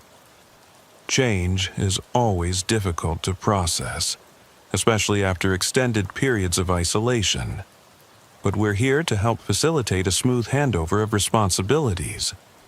Melvin found himself surrounded by figures that wore his face and spoke with variations of his voice, all of them maintaining uncomfortably direct eye contact while explaining procedures he didn't understand. The psychological pressure was overwhelming, creating disorientation that made rational thought increasingly difficult. "What do you want from me?" he asked, though his voice came out as barely more than a whisper. "Nothing," they replied together. "We want you to rest." Extended isolation duty has created significant stress and fatigue that requires professional attention. We're here to assume your responsibilities while you receive appropriate care and rehabilitation. One of them produced a chair that seemed to unfold from equipment Melvin hadn't noticed, positioning it in the center of the circle they'd formed around him. "Please sit," it said. "Let us handle all operational requirements from this point forward. You've done excellent work, but it's time for others to take over." The chair looked comfortable, and Melvin realized he was indeed exhausted from weeks of hypervigilance and sleep deprivation. His legs felt unsteady, and the psychological pressure of the confrontation was making it difficult to maintain focus on the situation's inherent dangers. But as he considered sitting down, Melvin noticed that the figures were already beginning to operate his equipment with apparent familiarity. They were checking weather instruments, reviewing observation logs, conducting routine maintenance tasks with efficiency that suggested extensive prior knowledge of the tower's systems and procedures. "How do you know the operational procedures?" Melvin asked, remaining standing despite his fatigue. "These protocols aren't in any manual. They're based on experience with this specific equipment in these specific conditions." "We've been studying your methods," one figure replied, while another updated logbooks with handwriting that matched Melvin's own. "Observing your routines, learning your techniques, preparing for seamless transition of responsibilities." The admission confirmed Melvin's worst suspicions about the surveillance activities he'd been documenting. These figures had been watching him for weeks or months, studying his behavior, learning to replicate his duties with perfect accuracy. The surveillance hadn't been random or coincidental. It had been preparation for this moment. "Studying me for how long?" Melvin demanded. "Since the beginning of the season," they replied in unison. "We've been monitoring all operational activities, documenting procedures, analyzing performance metrics. We have complete records of every observation, every communication, every decision made during your tenure." The psychological implications were staggering. Everything Melvin had done during his months of isolation had been observed and recorded by unknown entities who were now using that information to justify replacing him. His privacy, his solitude, his sense of personal security had all been illusions maintained while he was being studied like a laboratory specimen. But the technical implications were even more disturbing. The level of surveillance they described would have required sophisticated equipment and extensive coordination. The figures weren't just random intruders. They represented some kind of organized operation with significant resources and clear objectives. "Who do you work for?" Melvin asked, though he suspected the answer wouldn't provide much clarity. "We work for efficiency," they replied. "For accuracy, for consistency, for the elimination of human error in critical safety operations. Firewatch duties are too important to be compromised by isolation stress, equipment familiarity issues, or personal judgment variations." As they spoke, Melvin could see them implementing changes to his equipment and procedures with mechanical precision. Weather monitoring systems were being recalibrated, communication protocols were being updated, observation schedules were being modified according to parameters that seemed more rigorous than anything the Forest Service had ever required. "You're not Forest Service personnel," Melvin stated, though he wasn't sure what alternative explanation made sense. "We're your replacements," they said simply. We're here to do your job better than you can do it yourself. We don't experience fatigue, don't suffer isolation stress, don't make observational errors based on emotional states or personal preoccupations. The claim was simultaneously arrogant and possibly accurate.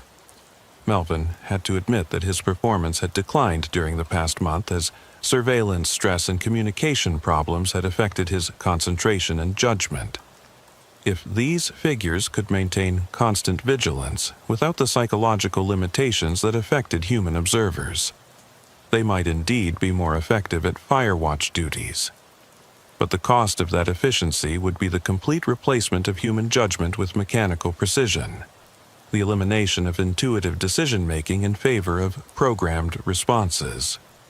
Firewatch required more than just technical observation.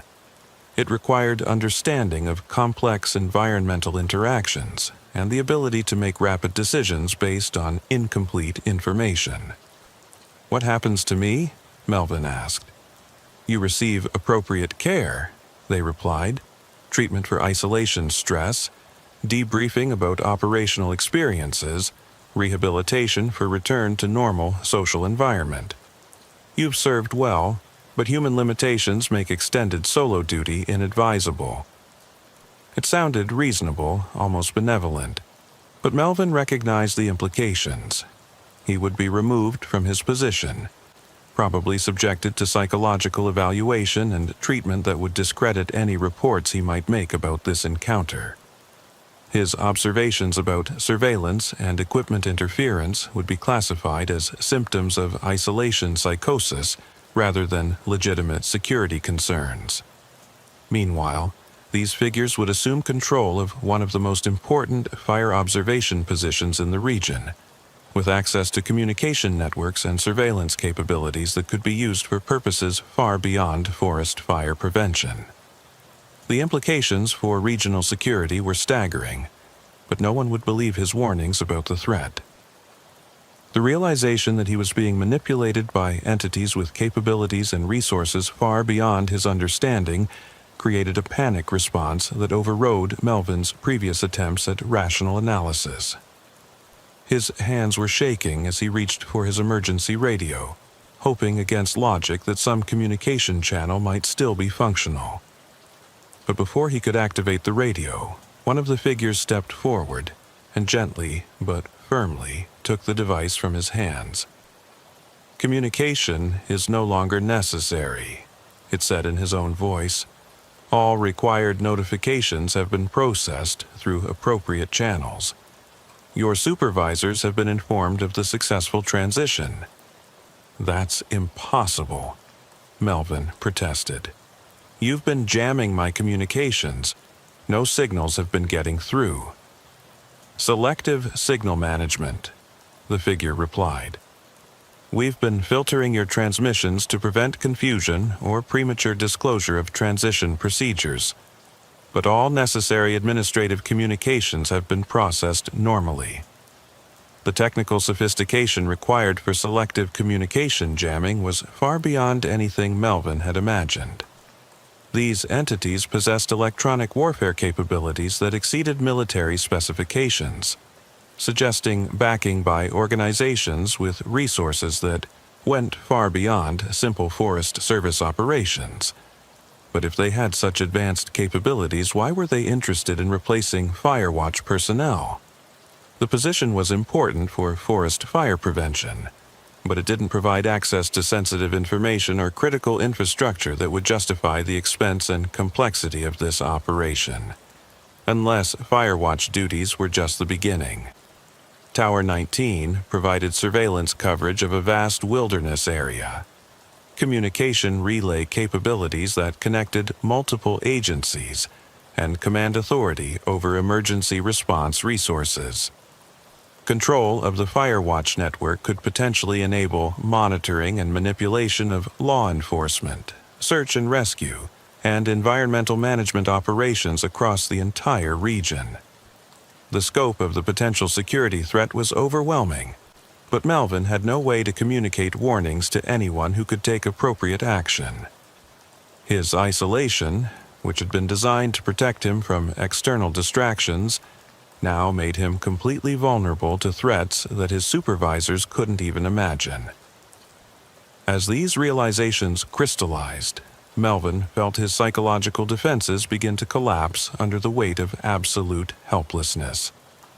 He was trapped 90 feet above ground with entities that possessed capabilities beyond his understanding, completely cut off from assistance, facing threats that extended far beyond his personal safety to encompass potential compromise of critical public safety infrastructure.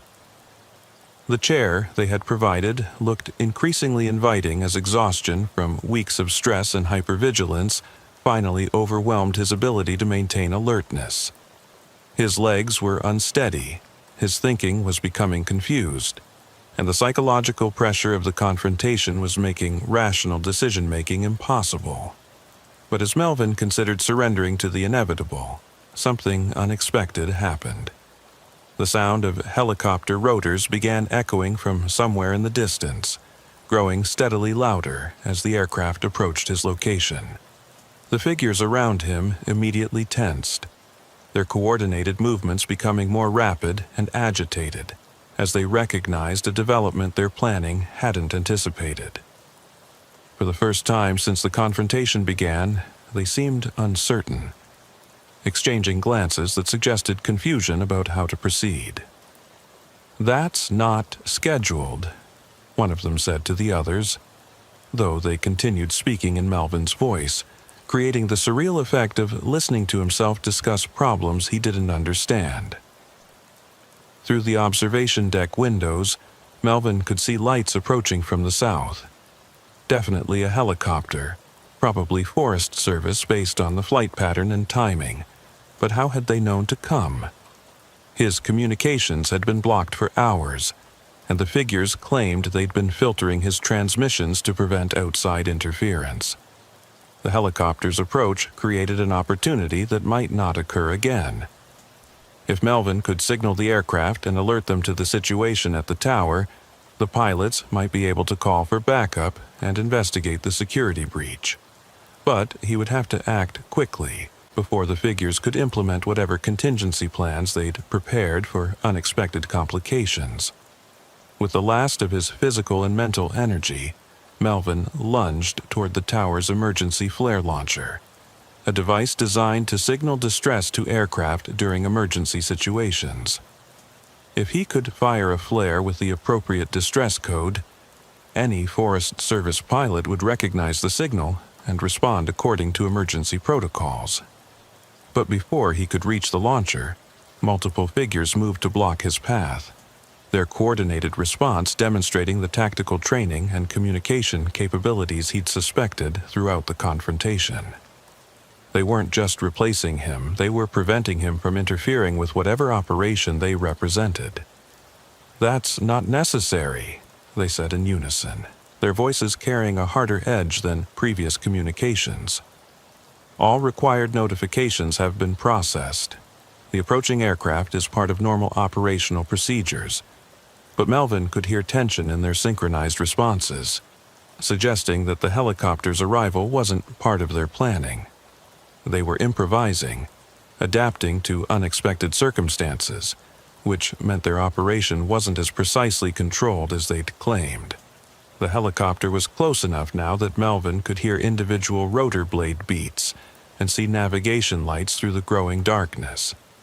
It was definitely approaching his tower, not just passing through the area, which meant someone had specifically directed the aircraft to investigate his location.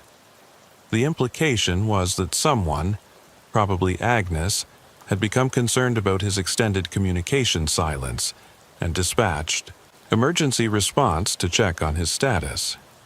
If that was true, then the figure's claims about filtering his communications while maintaining normal administrative contact were false, meaning their technical capabilities weren't as sophisticated as they'd implied.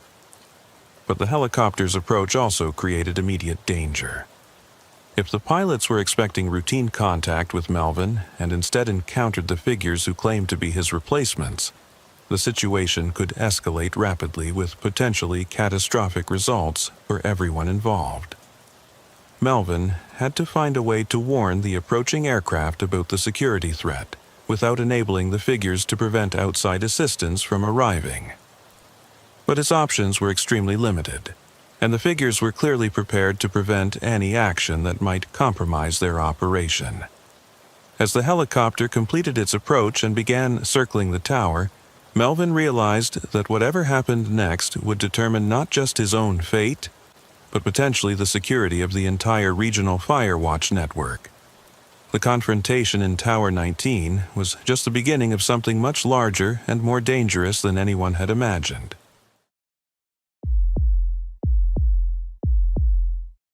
The Grand Canyon Visitor Center closed at 8 p.m. sharp. Ranger Phineas had worked the closing shift for 3 years, knew the routine by heart. Make announcements at 7:30 and 7:50, escort lingering tourists out, lock up the exhibits, set the alarms. Simple, predictable, safe. That Thursday in October started like any other closing shift. The last tour bus had left at 6, taking most of the crowd with it. By 7, only a handful of visitors remained, browsing the geological exhibits or watching the sunset through the massive windows that overlooked the south rim. Phineas made his first announcement over the intercom. Attention visitors. The Grand Canyon Visitor Center will be closing in 30 minutes. Please make your final purchases at the gift shop and begin making your way to the exits. Most people started moving toward the doors. A family gathered their children from the interactive displays. An elderly couple folded their maps and headed out. But in the far corner, near the historical timeline exhibit, 2 figures didn't move. Phineas walked over to them. A woman sat on the bench, staring at the old photographs of the canyon's early explorers. She was maybe 40, well-dressed but disheveled, like she'd been traveling for days without rest. Her hands clutched a worn leather purse in her lap. "Ma'am, we're closing soon," Phineas said gently. "I need to ask you to start heading to the exit." She looked up at him with red-rimmed eyes. "I'm waiting for someone." "I'm sorry, but they'll have to meet you outside. The center closes at 8. "No," she said firmly. "She said to wait here. Buy the photographs. She said she'd come." Phineas noticed the security guard, Jedediah, watching from across the room. Jedediah had worked there even longer than Phineas, knew how to handle difficult visitors. Phineas gave him a subtle nod, asking for backup without alarming the woman. "Who are you waiting for?" Phineas asked, sitting down beside her. "My sister." "Cordelia. She works here." Phineas knew every employee at the visitor center. There was no Cordelia. "What department does she work in?" The woman's face crumpled slightly. I don't know. She just said she worked here, said if I ever needed help, to come here and wait by the photographs." Jedediah approached, his heavy footsteps deliberate on the polished floor. "Everything all right here, Ranger Phineas?" "This lady is waiting for her sister. Says she works here." Jedediah studied the woman carefully. "What's your name, ma'am?" She hesitated. "Does it matter?" "It might help us find your sister." "Margaret," she said finally. "Margaret Dawson. My sister's Cordelia Dawson. Or maybe she uses a different name now. It's been 15 years. 15 years. Phineas exchanged a glance with Jedediah. This wasn't about meeting an employee, this was something else. "Ma'am, why don't you come with us to the office?" Phineas suggested. "We can check our employee records, maybe make some calls." Margaret stood reluctantly, clutching her purse. They walked to the administrative area behind the main exhibits. The offices were mostly empty, just a few staff finishing paperwork. Phineas led Margaret to a small conference room while Jedediah made a call to dispatch. "Tell me about your sister," Phineas said, trying to keep her calm. "When did you last see her?" 15 years ago, she was 22. She came here for a summer job working at the canyon. She called once, said she loved it here, said she'd found where she belonged, then nothing. You reported her missing? Of course. Police, Park Service, everyone. They searched for weeks, found nothing. They said she probably fell, got lost, the canyon took her. But I knew better.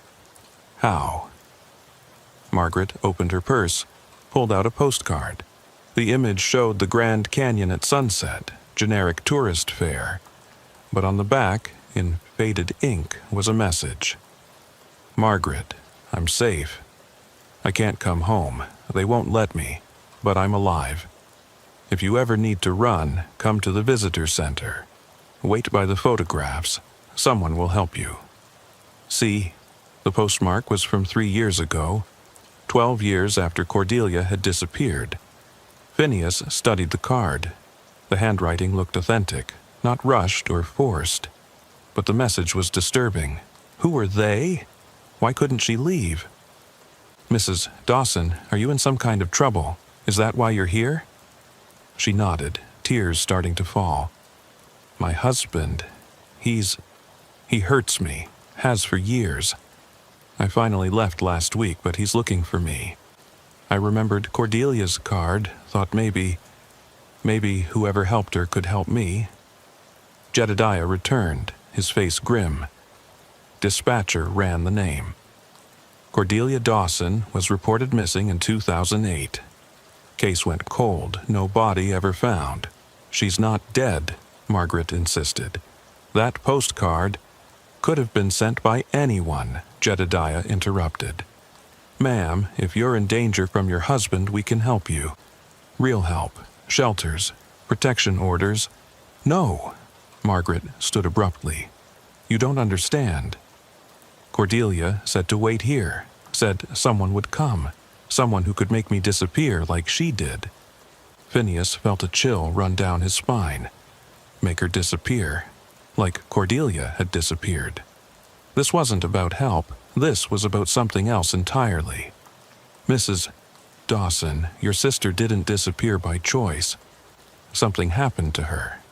Something saved her, Margaret corrected. From her life, from everything. And now, it can save me too. The lights in the conference room flickered. Power issues were common in the old building, but the timing felt ominous. Jedediah's hand moved to his radio. I'm calling for backup, he said. Something's not right here. Before he could key the radio, the door opened. A woman entered, wearing a visitor center uniform that looked authentic but outdated. The style was from years ago, the logo slightly different. She was young, maybe mid-20s with long dark hair and pale skin. Hello, Margaret, she said softly. I've been waiting for you, Margaret gasped. Cordelia? But Phineas could see it wasn't.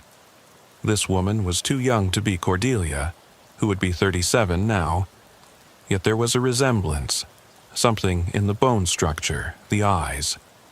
I'm not Cordelia, the woman said, but I knew her.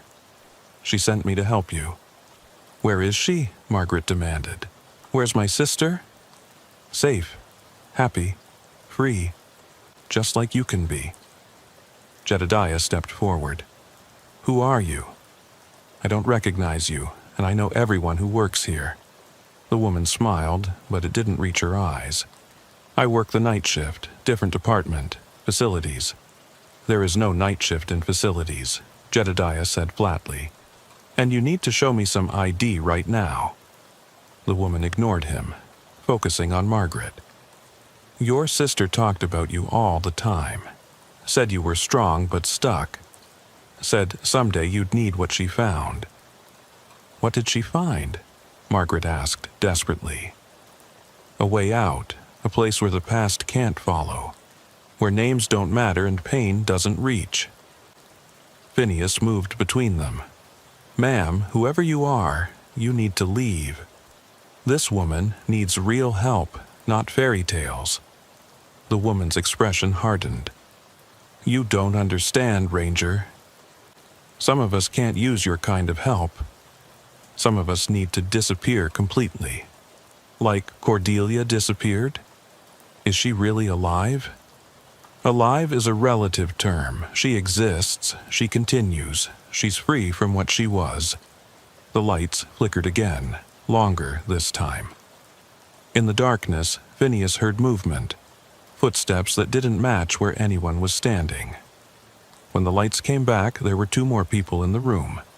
Both women, both wearing the same outdated uniforms. Both with that same pale complexion, that same distant look in their eyes. They stood by the door, blocking the exit. Jedediah had his hand on his weapon now.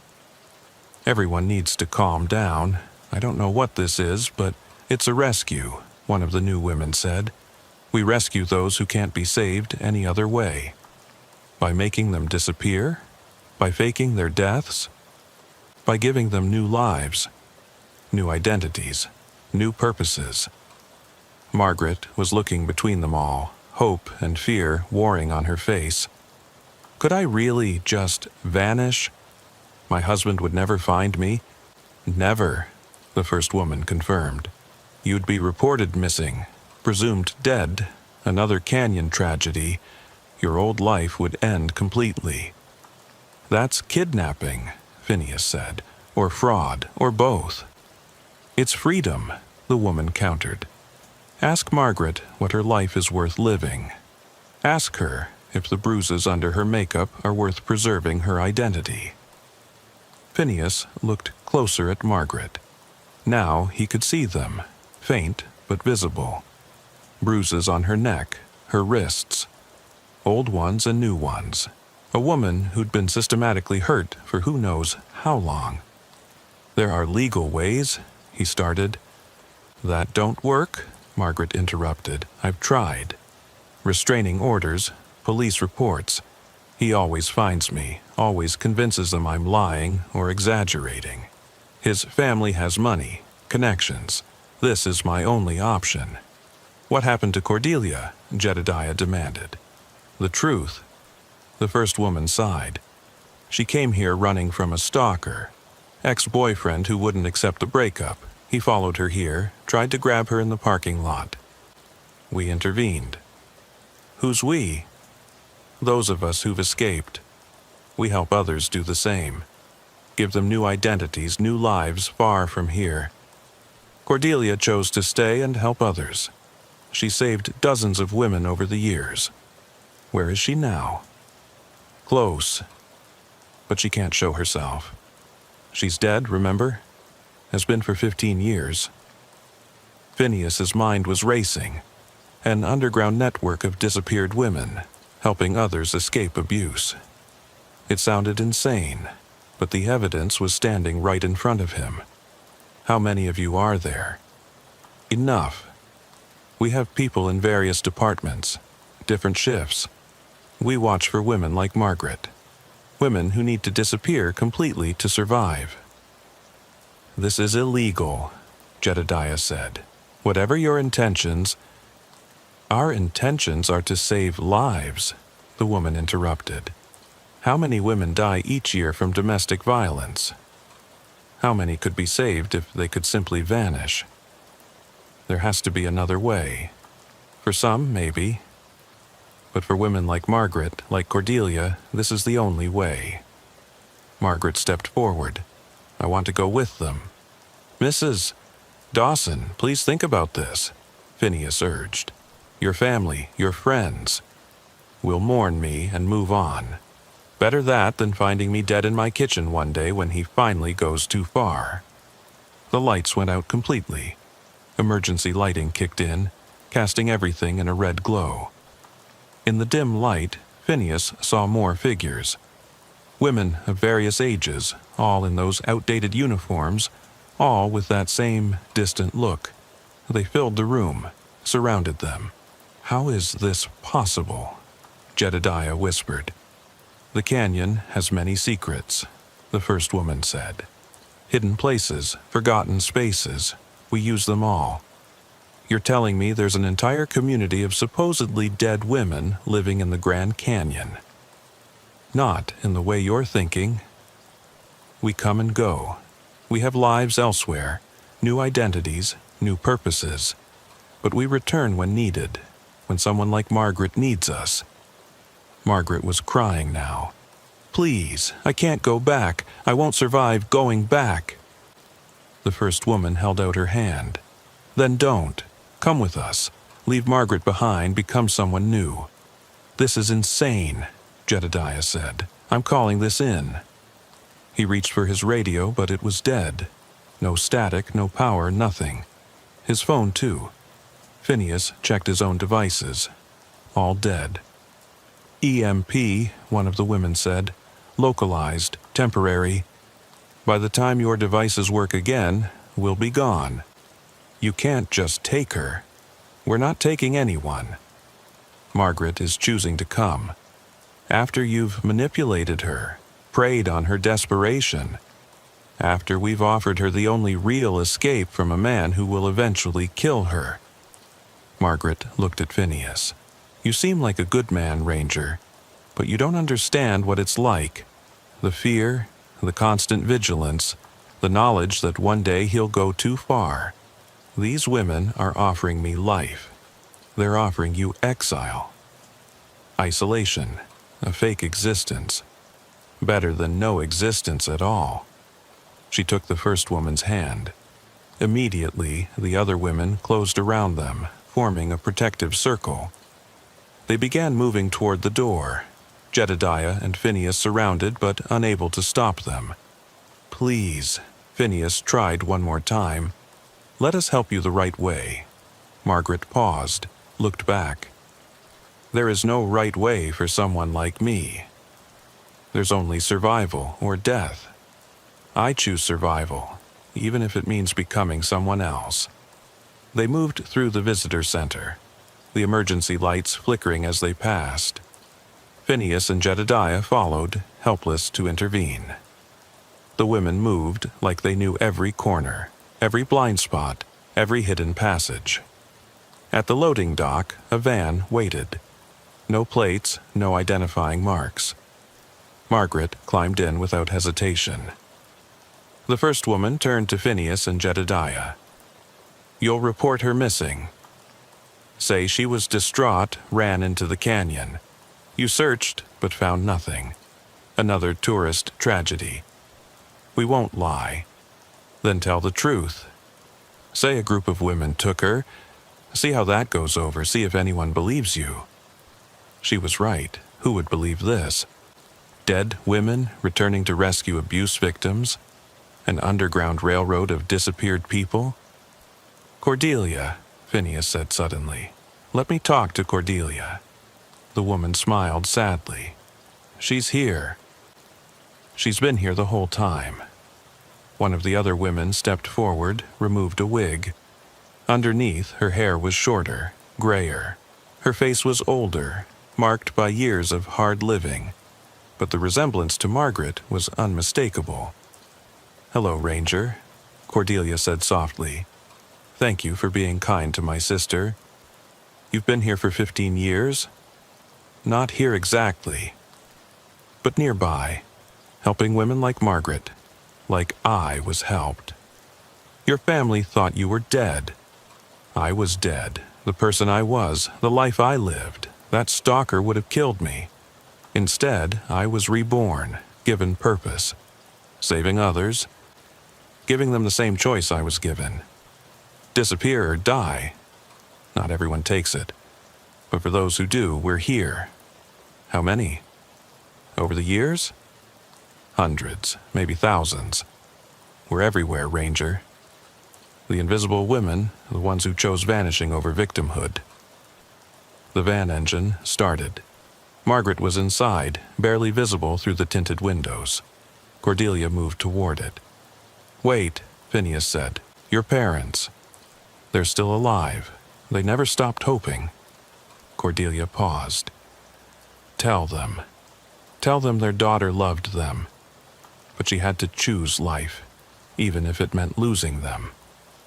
She climbed into the van. The first woman was the last to enter. Before she did, she handed Phineas a card. Business card, blank except for a phone number. If you ever encounter a woman who needs us, really needs us, call this number. We'll know if you're sincere. I can't be part of this.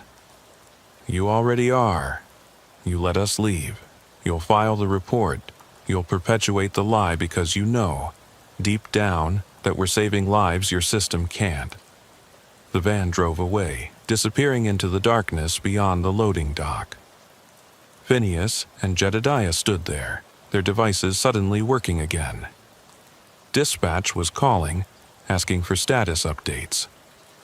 Jedediah answered, said everything was fine, just a power issue. Phineas said nothing, stared at the card in his hand.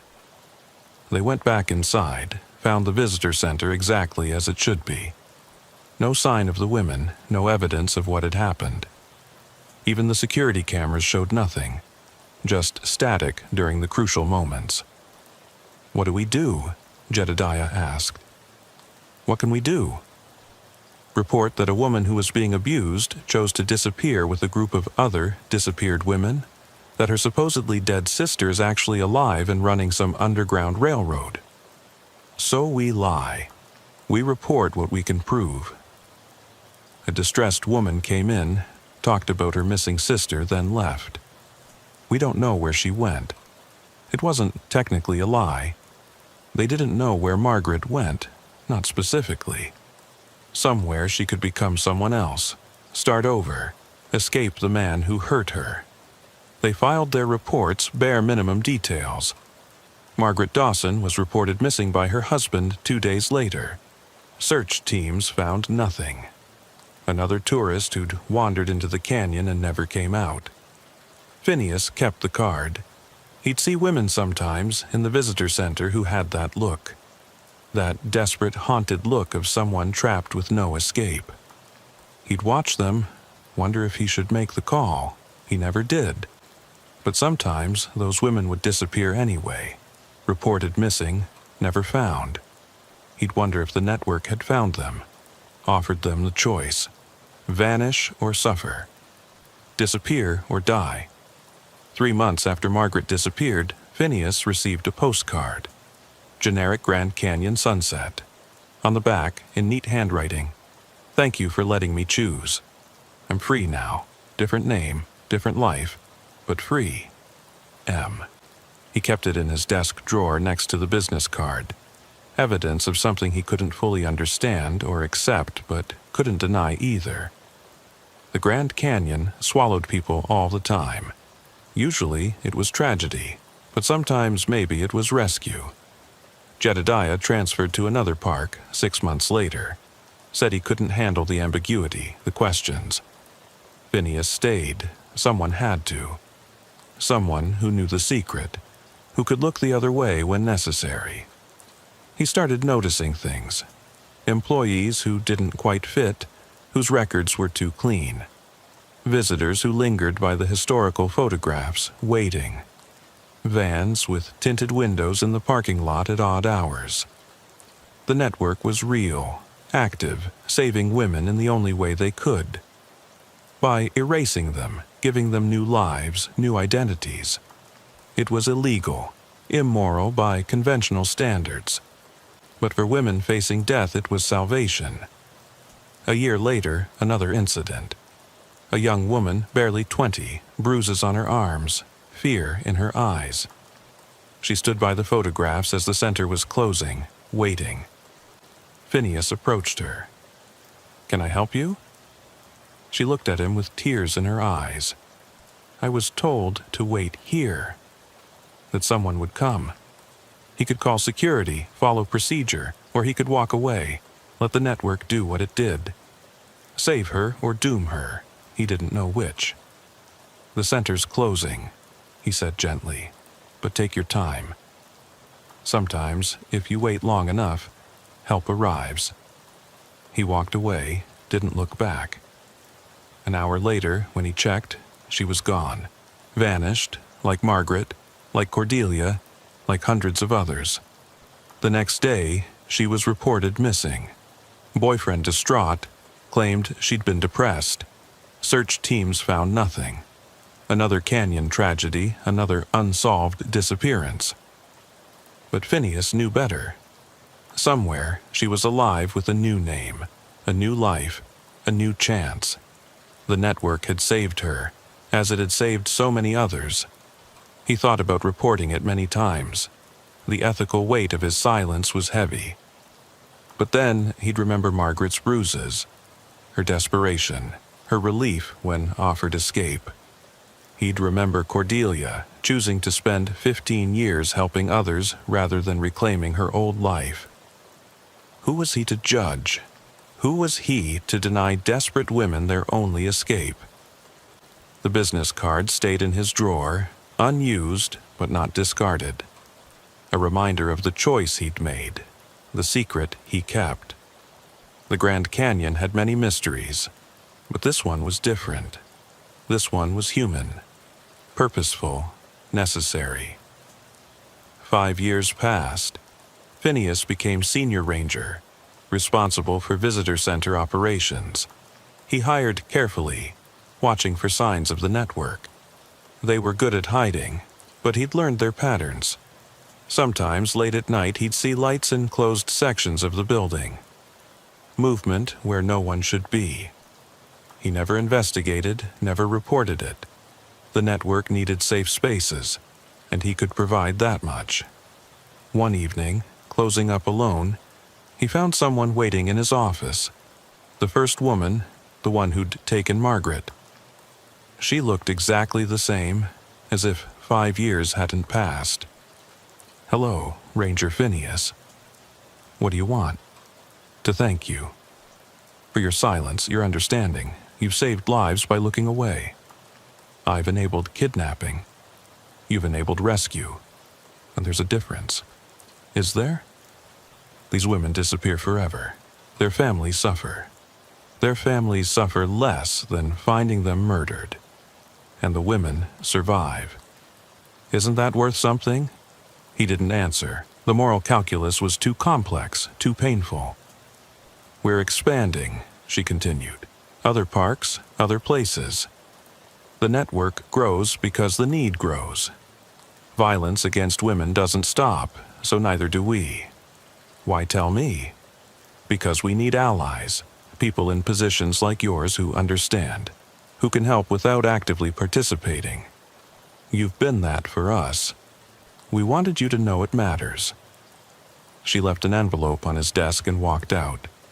Inside were photographs. Women he'd seen disappear over the years, but different. New hairstyles, new clothes, new names written on the back. Alive, safe, free. Margaret was among them. She looked healthier, happier. Her new name was Sarah, lived in Canada, worked as a teacher. The woman who'd been someone else entirely. At the bottom of the stack was a note. "Every one of these women would be dead without us. Without you. Remember that when doubt creeps in." Phineas burned the photos, couldn't risk them being found. But the images stayed in his mind. Proof that the disappeared weren't dead, just transformed. The canyon hadn't swallowed them, it had birthed new versions of them. He retired early, the weight of the secret finally too much. Moved to a small town in Colorado, far from any canyon. But the knowledge followed him. The network was out there, growing, saving women in the only way that worked for some. His replacement at the visitor center was a woman named Patricia. Clean record, impeccable references. But something in her eyes was familiar. That distant look, that sense of carrying secrets. She called him once, months after he'd left. "The photographs are still popular," she said. Lots of visitors stopped to look at them. Code. Women were still coming, still being saved. The network continued. "That's good," he replied. "History should be preserved." Yes, and sometimes history repeats itself in the best possible way. More code. The cycle continued. Desperate women arrived, disappeared, were reborn elsewhere.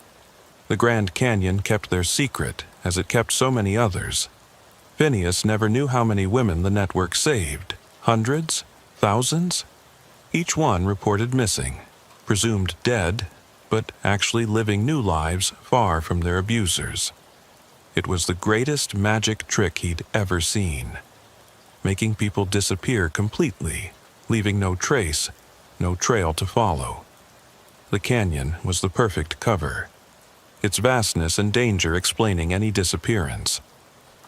He kept the business card until the day he died, never used it, but never threw it away.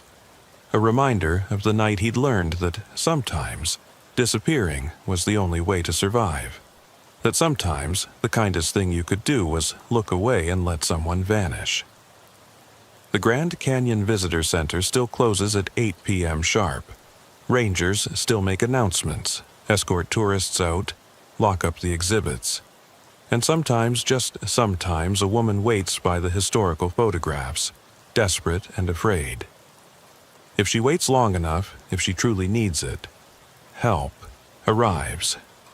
Not the official kind, not the legal kind, but the kind that saves lives by erasing them. The network endures, hidden but vital, offering the ultimate escape to those who need it most. The canyon keeps their secret, as it always has. Swallows their old selves and births new ones. Transformation through disappearance. It's been happening for decades, will continue for decades more. Because as long as women need to vanish to survive, the network will be there. In visitor centers and parks, in hidden spaces and forgotten places. Saving lives by ending them, creating freedom through erasure. The ultimate rescue, disguised as tragedy. The canyon's greatest secret, hidden in plain sight.